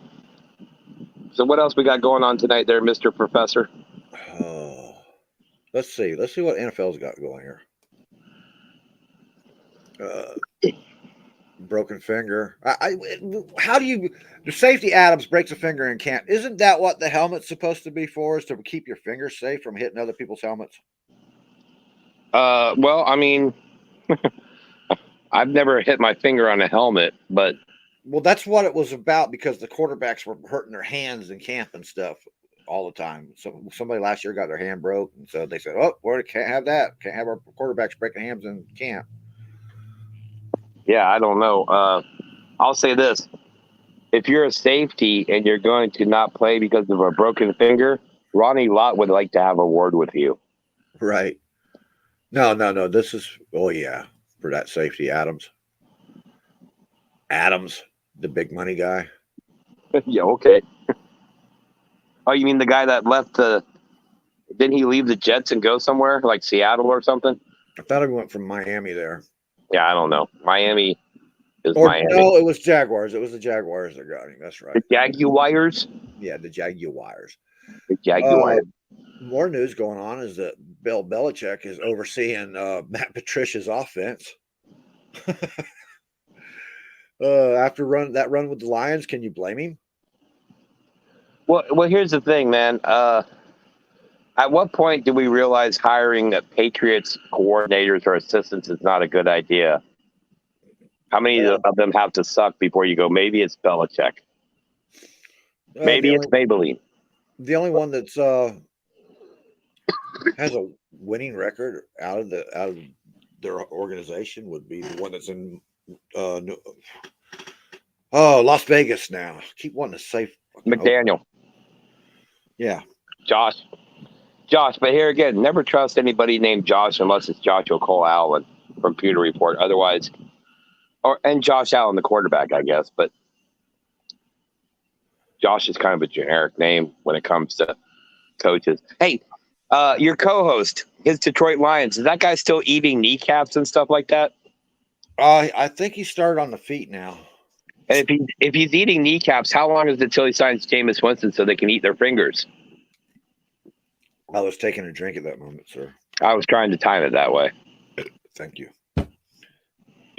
Getting on you? You know, I don't know. Jameis Winston. I think Jameis Winston has found his spot in life.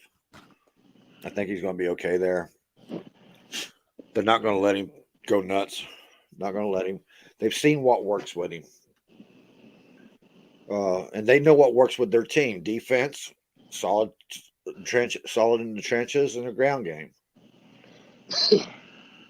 I still feel like the Sean Payton factor is going to weigh heavily in how Jameis Winston, or the lack of Sean Payton. But that's just me. Didn't they elevate like their special teams guy to head coach or something? No, Dennis Allen was a defensive coordinator. Defensive coordinator. Okay. A defensive coordinator would know the weaknesses of Jameis Winston. Hopefully he can correct some of those. And for all you Saints fans out there, the Bucs are coming, dude. Okay? They're coming. And you started the show off earlier talking about you got to beat the best to be the best, and they have owned us. So I'm not jumping on that bandwagon right away. I got to see what we can actually do on the field out there. I feel like 4 straight losses. Tom Brady's never lost. Well, now he's got 2 teams, the Rams and the Saints, has taken him to task 4 straight times. Oh, it's worse than that, I believe. Not counting playoffs, the Buccaneers are 4-15 in the last 19 games against the Saints. Yeah, it's horrible.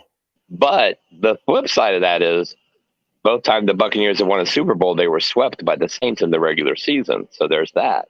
Yeah, but the last time we got swept in the regular season, we didn't make the Super Bowl last year. Right. And that's a question I don't think anybody's willing to answer. Okay. That last play, the bomb to Cooper Kupp, the guy who you probably should never cover, right? Right. Was evidently a miscommunication, blown coverage. Right. Is it telling that the only defensive back they really didn't care about who was on the field during that play and then to bring back was Jordan Whitehead? Yeah, so now he's playing with the Jets. So I think we figured out who miscommunicated or didn't understand the coverage. Just throwing that out there. Yeah, because he was a fan favorite there for a while, and then all of a sudden, but you're not here no more, buddy. You think Vernon Hargreaves is the only one we can treat like that? No. By the way, can we put an APB out for Vernon Hargreaves? Is he even in the league anymore? Yeah, he's playing. Is he still at Texas? No, well, I think he went. I saw him in a playoff game against us. I would argue if he was with the Texans, you're not really in the league, but Yeah. But they got Lovie Smith now.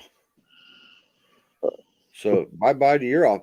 That's where we should go trade. You were talking last night on your show about trading for a center. There you go. They got a good center over there, and Lovie Smith loves to give those guys away. Oh, I'd be down with that. And like Lovie said, his team's not really September ready yet. So absolutely. That was a shout out to Ben Cornett, low key.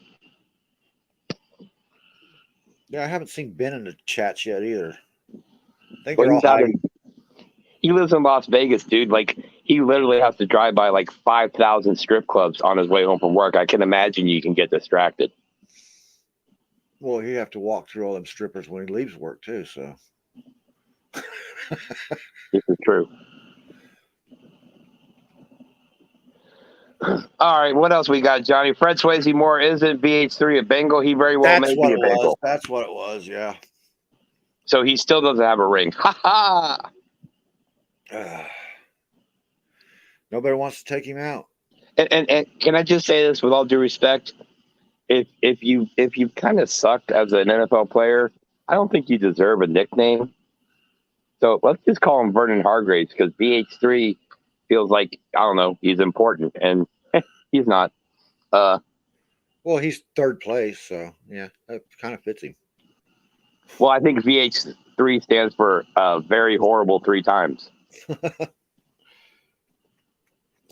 The first 2 couldn't be as bad. Oh, but yeah, so here we are. It's Friday night, 10:35 Eastern time. Had James Cannida on earlier, former Buccaneer, hosted the Big Game Sports Buzz. Mathew Davis, boy, let me tell you, guy's got a lot to say. I like that. Yeah, he does. And of course, if you want more Buccaneers content, go to Bucs Report YouTube channel. It's real easy. Go to YouTube, type in Bucs and Report, and subscribe. Would you subscribe? Because see, here's the thing.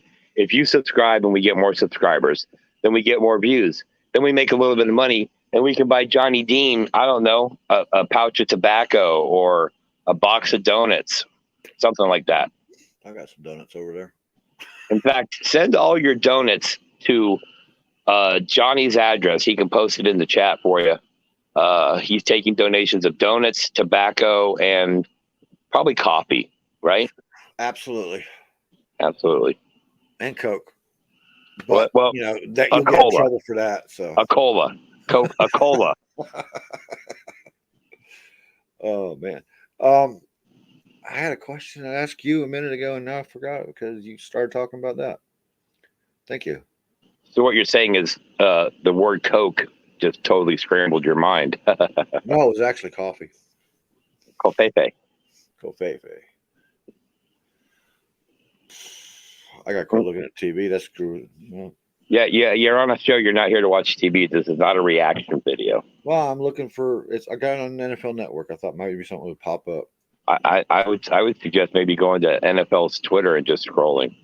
I did that too. It was just as boring. Bunch of weirdos. Like the Belichick thing was. Hey man, within a week, isn't it a week now? We're gonna have football. The Buccaneers' first preseason game is the 13th. I believe the Hall of Fame game is next weekend, dude. That's it.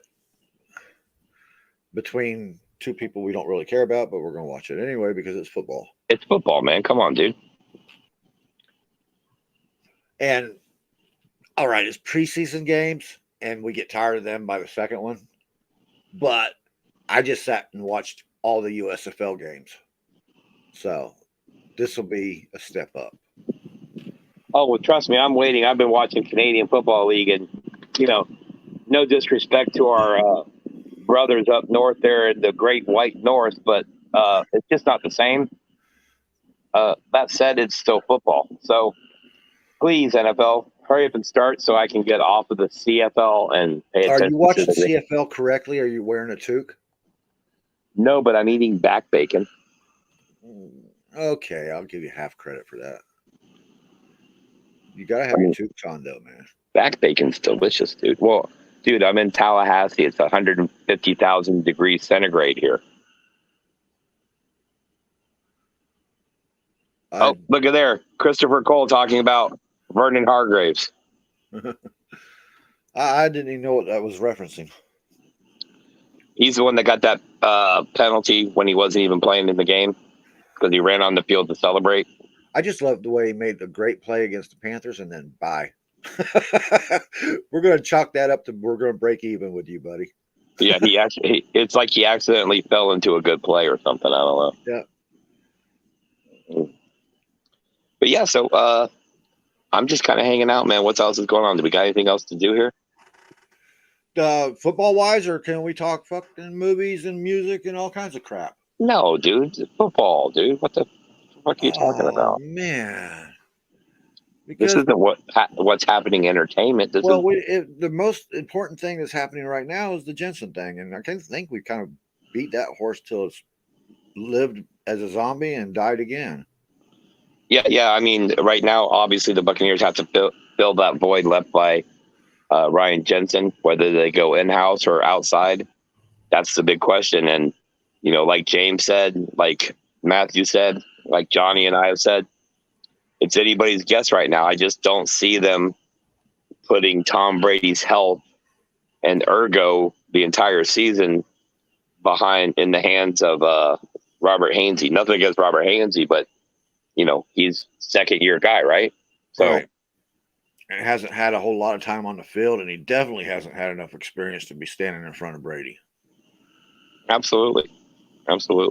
Hey guys in the chat, Corey, Fred, all of you, Christopher. We used to do this thing where you would ask a question, we would try our best to answer it. Why don't we try that? Yeah, do that. But while you get that going, I need to run to the little boys' room because coffee. I'll be back in like less than 2 minutes. But yes, drop your questions in there, and Johnny and I will answer them. Well, Johnny will probably answer them. I'll probably make Well, fun you know of what them. I'm gonna do? I'm gonna do this.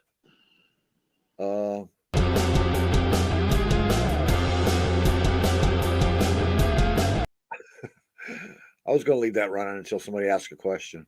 I'll be right back. Okay, yes, absolutely. Thank you, Corey. 100%. We get a little bit of what I wanted, a little bit of football, and mix it together, and we get a halftime show. Awesome. And Metallica should have already been in the Super Bowl.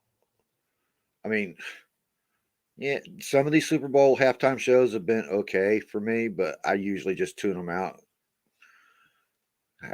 I tried to watch the last one, and everybody thought says it was great, and I didn't think it was great. I thought the audio sucked. I thought the whole trailer park thing was crazy. Sorry, I did. And I was really looking forward to some Eminem and them guys getting up there and just blasting it out. Oh, can't say that really was my favorite Super Bowl halftime show. Next, any other questions?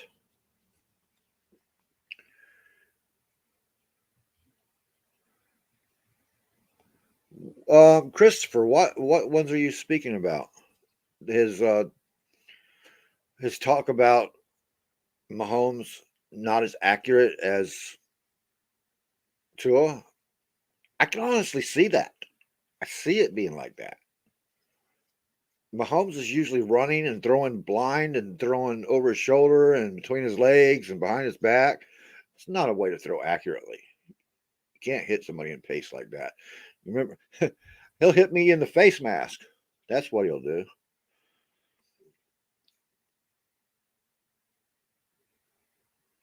I don't know any other comments that he was making that would have been publicized that much.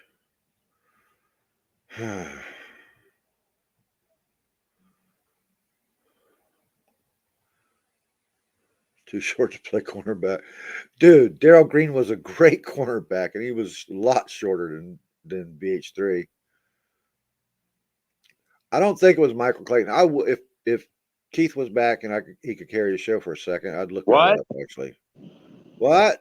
Are you back? Yeah, I picked up a slice of pizza on the way back from the potty. What are we talking about? Metallica halftime show.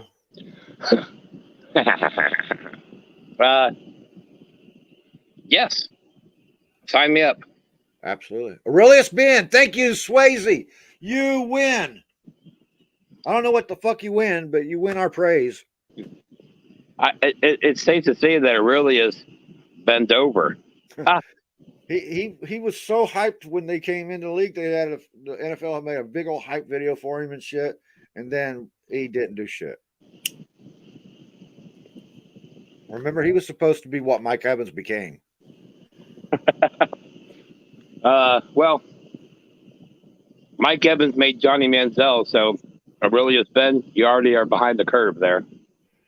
And how many times did we say that when everybody was out there chanting, Johnny Manziel, Johnny Money, and wanting him with the Bucs? And I do fairly well remember us telling people that Come on, man. I don't want that bum. Hey, here's the thing. When you're a senior quarterback and you finish your senior year, and during that offseason leading up to the draft, the biggest thing you're known for is getting hammered and riding an inflatable flamingo in a pool, you're probably not the guy. Probably not. Look behind the guy. Look at who he's throwing the ball to.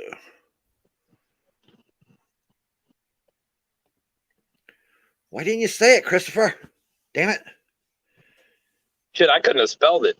I've been out here with brain fog until Fred put that out there. And trust me, my brain's constantly in a fog. I don't need that. Where the hell is Ramona? She disappeared. We got too professional for her. All right, I'm going to send the link. I'll be right back. He's gonna do something with his link? Damn, Keith. That's horrible, Keith. You left me hanging again. You just wait till you get back.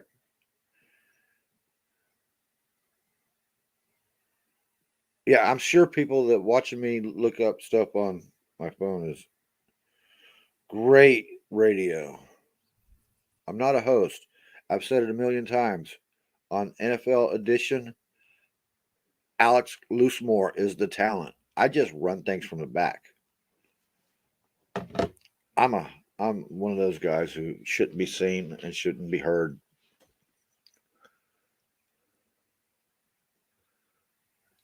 And this is what happens when my whole crew leaves me. Any help? Come on.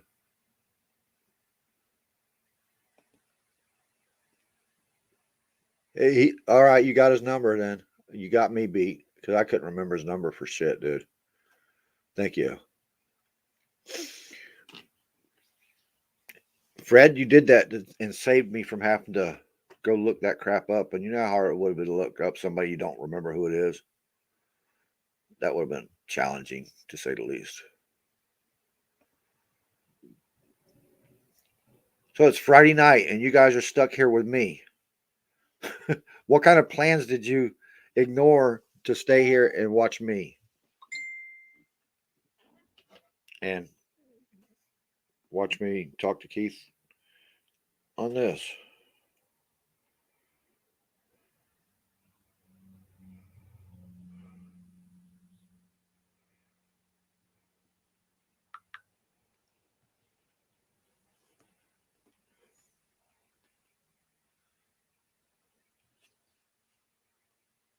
This is weird not getting feedback.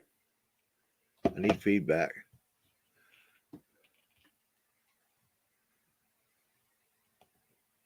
Was it Washington?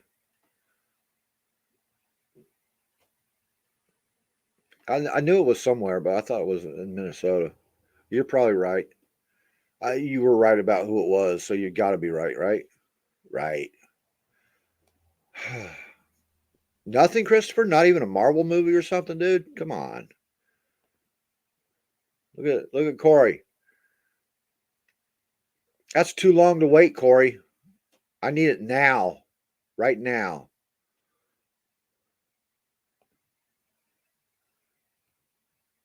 Speak, dude. Pizza. Christopher, Fred, and Corey have been keeping me healthy here. Keeping me going. Pizza, pizza, pizza. Now do you understand why I always say Alex Loosemore is the talent on NFL Edition? I'm great at doing the backroom stuff, but this shit, unless somebody says something that gets me all riled up, and nobody's doing that tonight. Nobody's got me going yet. What's up, David? You didn't miss nothing. Well, you did earlier when we first started. We had the talent on here. Get David Moser in here, Jesus. David, come on. Join us. Hey, somebody don't give a fucks. Who was that? I don't know. It disappeared. Let me tell you. Publix Premium Pizza. The pork carnitas. Delicious. So you got up and went to eat food. Thanks a lot.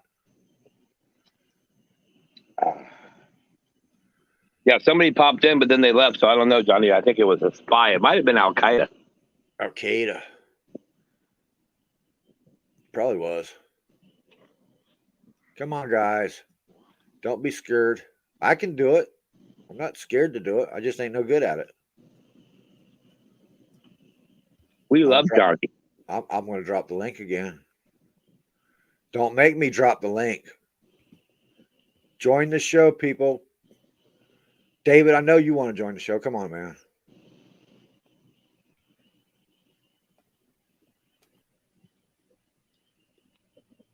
Man, what? Look, I stepped away to go take a piss, and we're talking about fucking comic books, bro. No, we're talking about the series coming on TV. And we weren't really talking about it. I just mentioned it, and he wrote it. So I'm waiting for Pennyworth to come back. Pennyworth is not coming back. It got canceled. No, they just had an article out the other day saying that they got production underway. It should be out at the end of the year.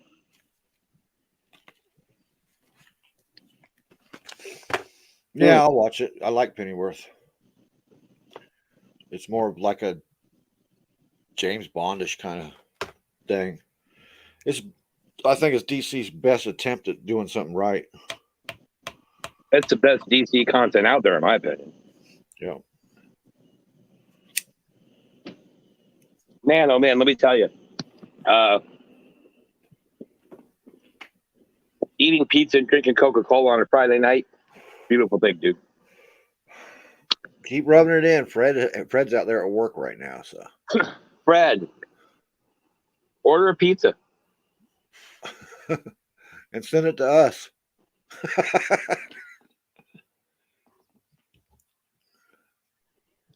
All right, let's liven this up a little bit. I was trying. I'm gonna write a banner for you, bro. Ready? I'm ready.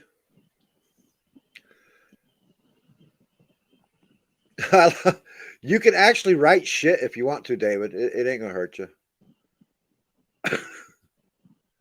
9 minutes.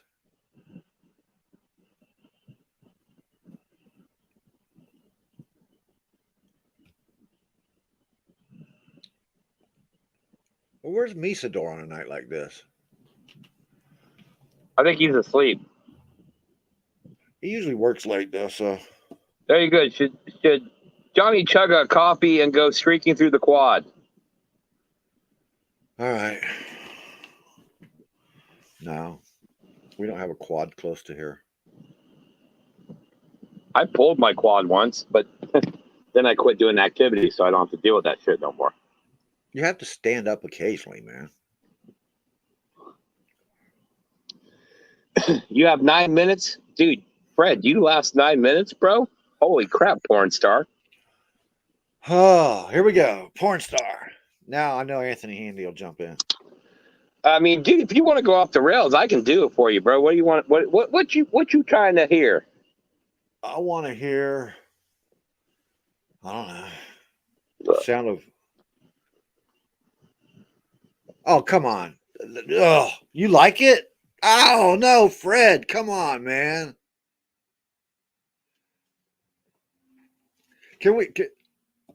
Well, the dude hauled ass when you mentioned orange helmets, dude. So, Fred, you scared him off, man. Ring of Honor 2022. I don't know. Have they announced that yet, Corey? They usually announce it by now, right? The Ring of Honor game and all that shit. You're going to make me look shit up again, aren't you? Yeah.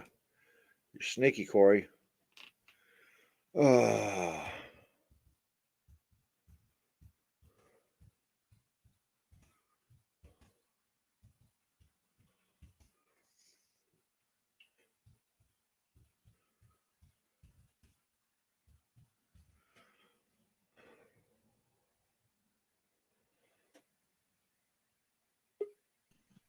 Guess who's back? Guess who okay, here's your answer. Bruce Arians is the 2022 Ring of Honor inductee. according to Joe Bucs fan and Buccaneers.com. All right, Johnny, I got some fun stuff for you. Ready? I didn't even notice that one.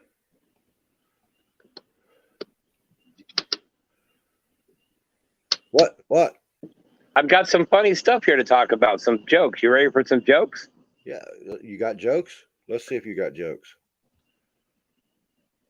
You want some jokes? Okay, but we got to set this up first with the chat. All right, chat. If Keith's jokes are worthy, put a W up there. And if they're not worthy, put a L. Okay? Get it going. All right. Let's see if you're worthy or not, sir. All right, Johnny, I got a question for you. Why can't your nose be 12 inches long? Dad jokes. All right. Because I don't know, because everybody be sitting on my face. Because then it would be a foot. No? I was trying. Yeah, that's accurate. Okay. I went to a party the other night last weekend. I tied a good one on, fell butt naked into a plate of glitter. It was pretty nuts. Oh, I'm sorry, dude. 2 L's in a row. All right. That one's too bad. I can't do that there. But dude, we were talking about Cleveland Steamers on the fucking show, man. Come on. During a weeknight, too. Hey, what makes sad people jump? Bridges. Okay, that was rotten, dude. I'm gonna give it a W though. It was funny. All right. How about God ruined a perfectly good asshole when he put teeth in your mouth? That is so accurate. That is so accurate. It's almost too close. A boomerang is really just a frisbee for lonely people. Once again, accurate. Okay.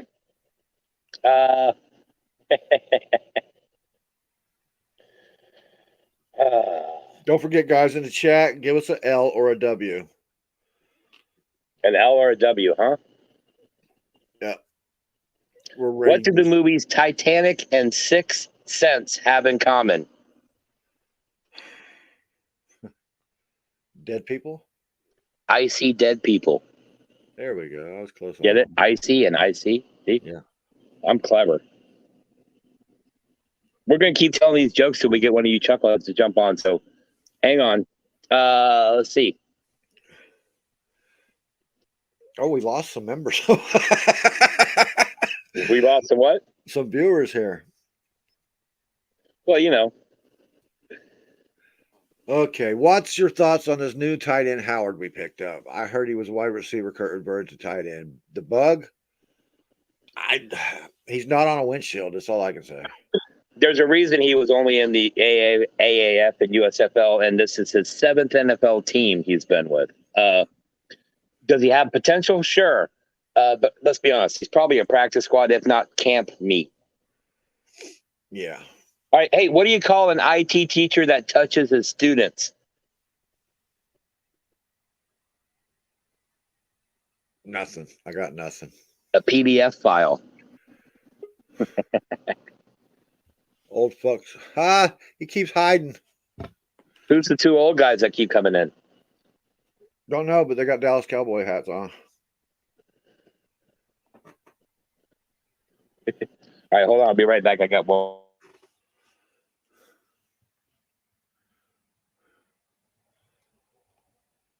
Corey, that was released this morning.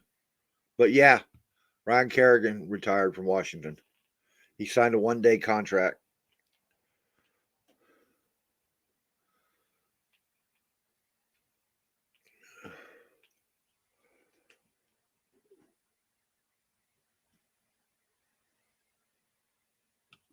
And I'm here alone again. Because none of you guys will jump in here with me.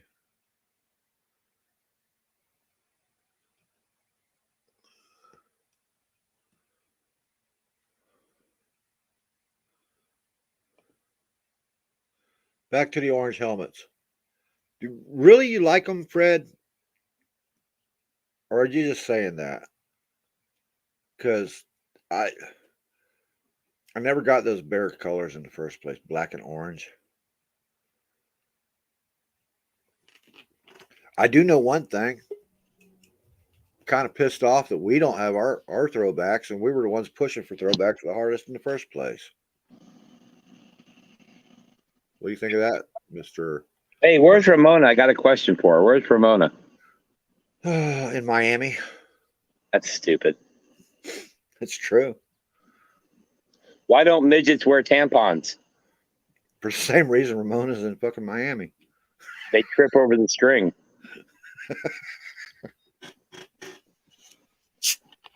All right, what's the difference between a hooker and a drug dealer?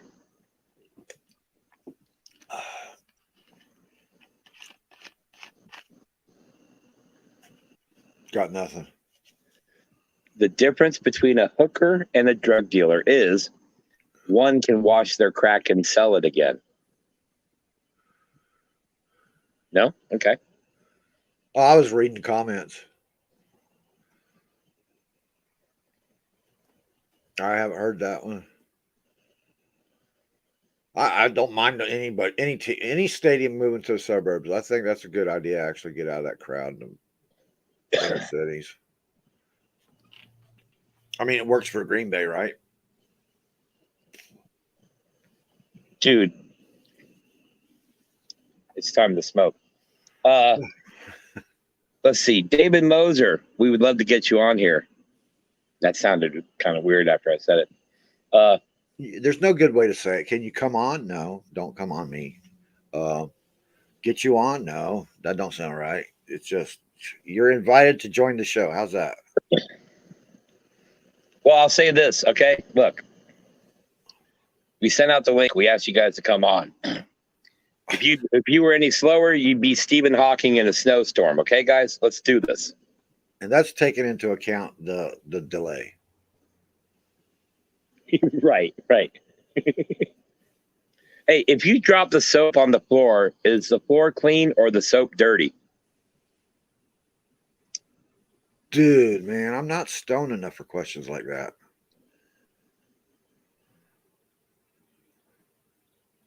Do you have an answer? Did you disappear? No, it was rhetorical.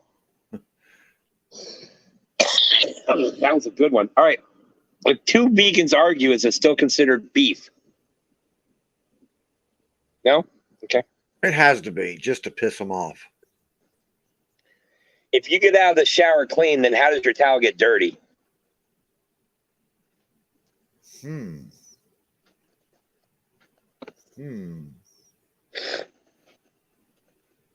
Okay, there's no answer. Maybe that's why I don't get fully clean in the shower.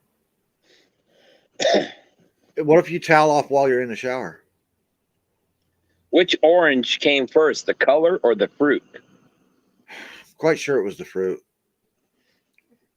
It was there before the language was, so. All right. I can't tell that one on air. You're reading these? No. I've written a bunch of them, put them on my tablet here. There's some that I'm not going to say in this platform. Yeah, because these are not nearly as good as your normal ones, dude. All right. If you're illiterate, you literally have to judge a book by its cover.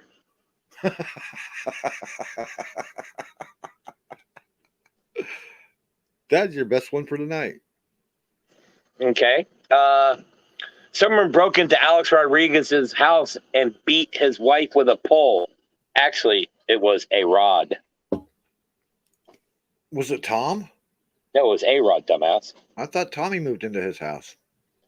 I grew up so poor we couldn't afford Sure deodorant. We had to have Perhaps deodorant. No? Maybe. Right. Maybe that will work. Here's one for you. I'm just going to leave this one sit for a minute. Okay? People don't think grass be wet in the morning, but it do. Oh, no? God. Here's one for the Gator fans. Ready? Oh, boy. What do you call an alligator in a vest? Invested? An investigator. Ah, that was close. I tried to come up with a carpentry pun that would work. Oh boy. All right, how about I met a microbiologist the other day. He was much bigger than I expected. Science puns now. Who should we make fun of from NFL Edition that's not here so we can make fun of them? I want to get Kyle on this show. You want to get Kyle on the show, huh? Absolutely. I think Okay, he'd be a yeah. blast. Because here's something I was thinking about earlier. When we get these professionals on the show, they're all buttoned up and act professional, right? Kyle Brandt would get on here and just let loose, right? Right. Wouldn't You're that be talking a about different? Kyle Brandt. You want him on the show. Yeah. Oh, I thought you were talking about Kyle. No. Sorry. You said NFL Network, dude. Oh, okay. Oh, Christopher's got jokes. Let's see.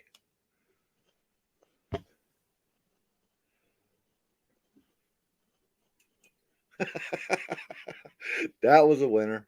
I like it. Nice. All right, so we're going down that path. Can you still hear me? Here we go. You ready? Alex Loosemore's father is so dumb. He tore apart the computer looking for cookies. What the hell? Why you gotta attack my guys? Go Okay, ahead, man. They're not here to defend us. Who should I go after? I don't want to pick on Christopher Cole because I love Christopher Cole. Who should we pick on in the comment section then? Fred Swayze's just a stand-up guy. Gosh, They all can we are. get- These are all our good guys. that's what I'm here, saying. so. We got. Can somebody send this link out to a jackass so we can make fun of him?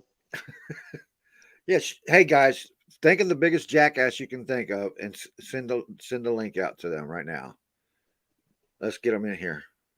Oh, where's our fucking Cajun, New Jersey Cajun guy at? That's what we need. Who the hell's that? The fat guy that used to lay on the couch and eat chips and I'm the fat guy. bash the Bucs every time Rick Hughes had a show. Oh, hey, did I tell you about the time my girlfriend broke up with me? Which one? I didn't tell you about that time? Which time? Well, my girlfriend broke up with me, so I stole her wheelchair. Guess who came crawling back? Ah!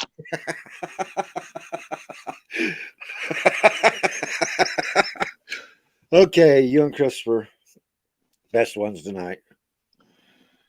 Oh, let's see. Who can we pick on that's really dumb? Anybody in the whole world. Oh, Waterboy. Bobby Boucher? Yeah. That's too easy. Okay. How about Bobby Boucher's Canadian twin brother? You talking about Alex again? D. Roche. Oh, D. Roche, dude. Was his first name Michael? What was his first name? Michael D. Roche. Was it? Mhm. All right. Michael D. Roche is so dumb he shoved the phone up his ass thinking he could make a booty call. And enjoyed it. That dude is so dumb he tried to put M&Ms in alphabetical order. W M W M W M W M.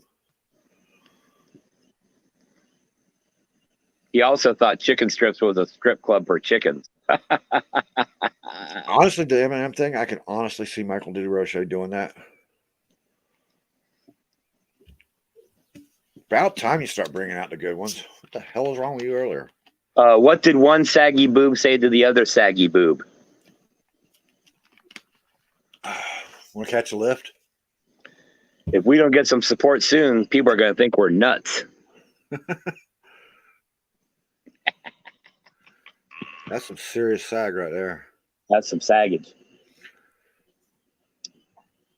What did one snowman say to the other snowman? See you next spring? I don't know. Do you smell carrots? I thought that was going to be a lot lamer than it actually was, and it was still pretty lame. Did you know Chuck Norris can't tell jokes? Nobody would survive the punchline.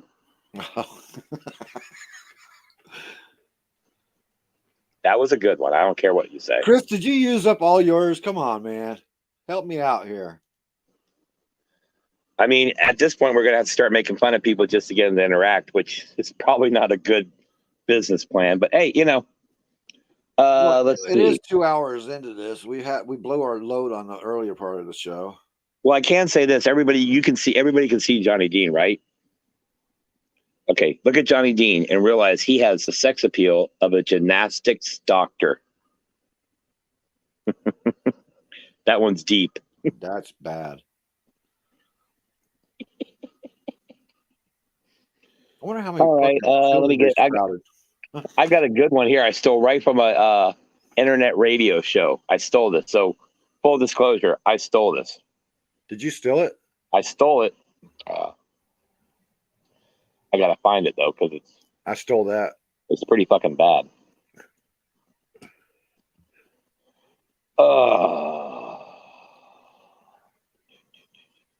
Did you just fart, dude, on air? No, I burped. Oh, The mouth fart. Either a really good fart, or you were taking a really long piss off the porch. No, I did that earlier. I'm gonna go ahead and break into my radio voice. You ready? There we go. I once dated and had a menage a trois with twins. People asked me, how could you tell them apart? Easy. Lisa painted her nails purple and Bob had a cock. Oh, fucking Christ.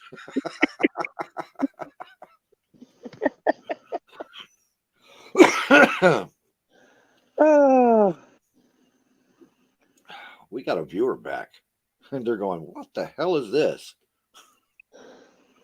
All right, let's see. Well, got 2 viewers back. I need Ramona on here.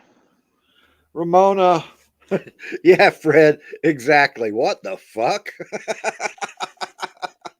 I said we're going to tell horrible jokes until somebody either comes on or asks some questions that we can answer. See, these are borderline, probably not appropriate. Dude, have you listened to our show? All right, Johnny, your mom is so stupid. The teacher asked her to do an essay, and she fucked a Mexican. No? Okay. Why can't Michael Jackson go within 500 feet of a school? Oh, he's dead. Because he's dead. Good job. I was at Walmart the other day. They had Batman shampoo, dude.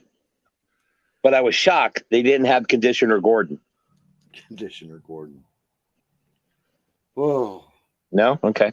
You should separate your jokes into categories, dude. What happens when you hit Dwayne Johnson's butt?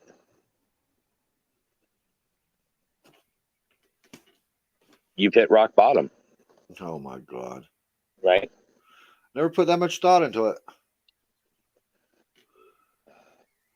Well, I mean, dude, you're so dumb. You put a stamp on your facts. That's what he said. Yeah. Huh, that was perfect, Christopher. Thank you. I told my wife she needs to start embracing her mistakes. So she hugged me.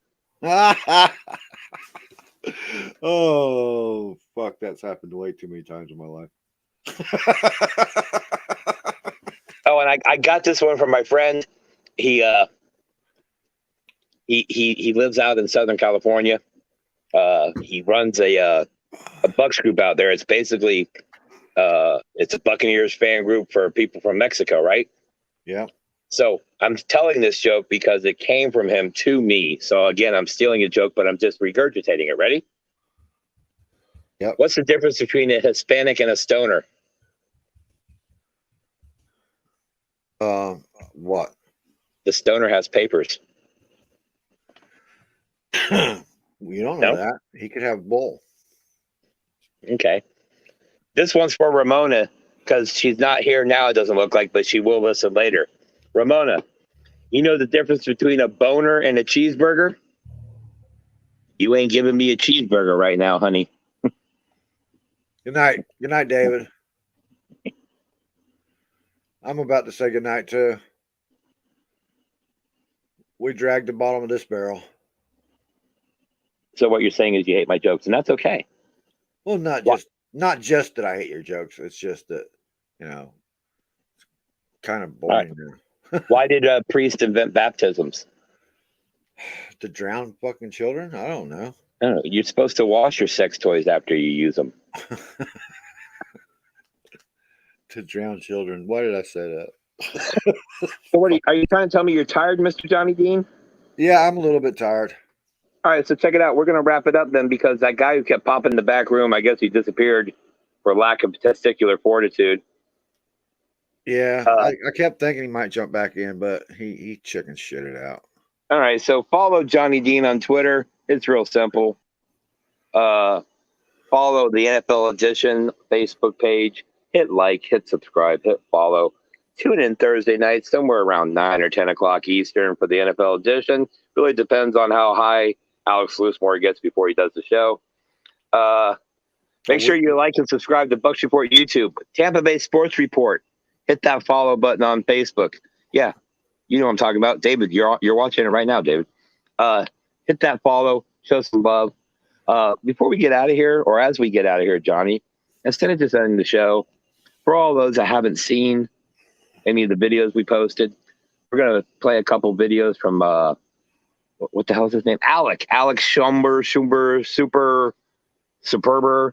He was at training camp this week, and then we'll end it up with the video courtesy of Mr. Bucs Nation of what the topic of everybody's mind is, the Ryan Jensen injury. So, Johnny, say goodbye to everybody. We're going to play some videos and then end the stream. Goodbye, everybody. Merry Christmas, Happy New Year, Happy Hanukkah. And remember, don't let your meat loaf.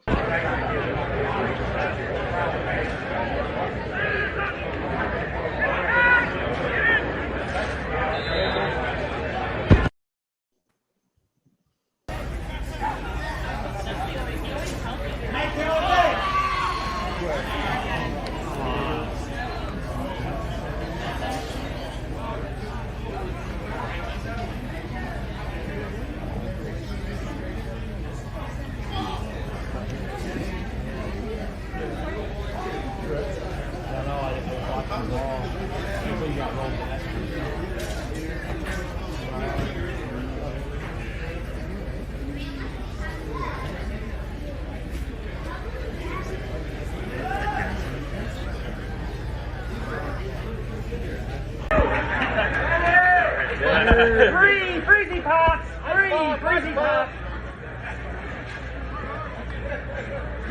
Get your freezy pop. Good night.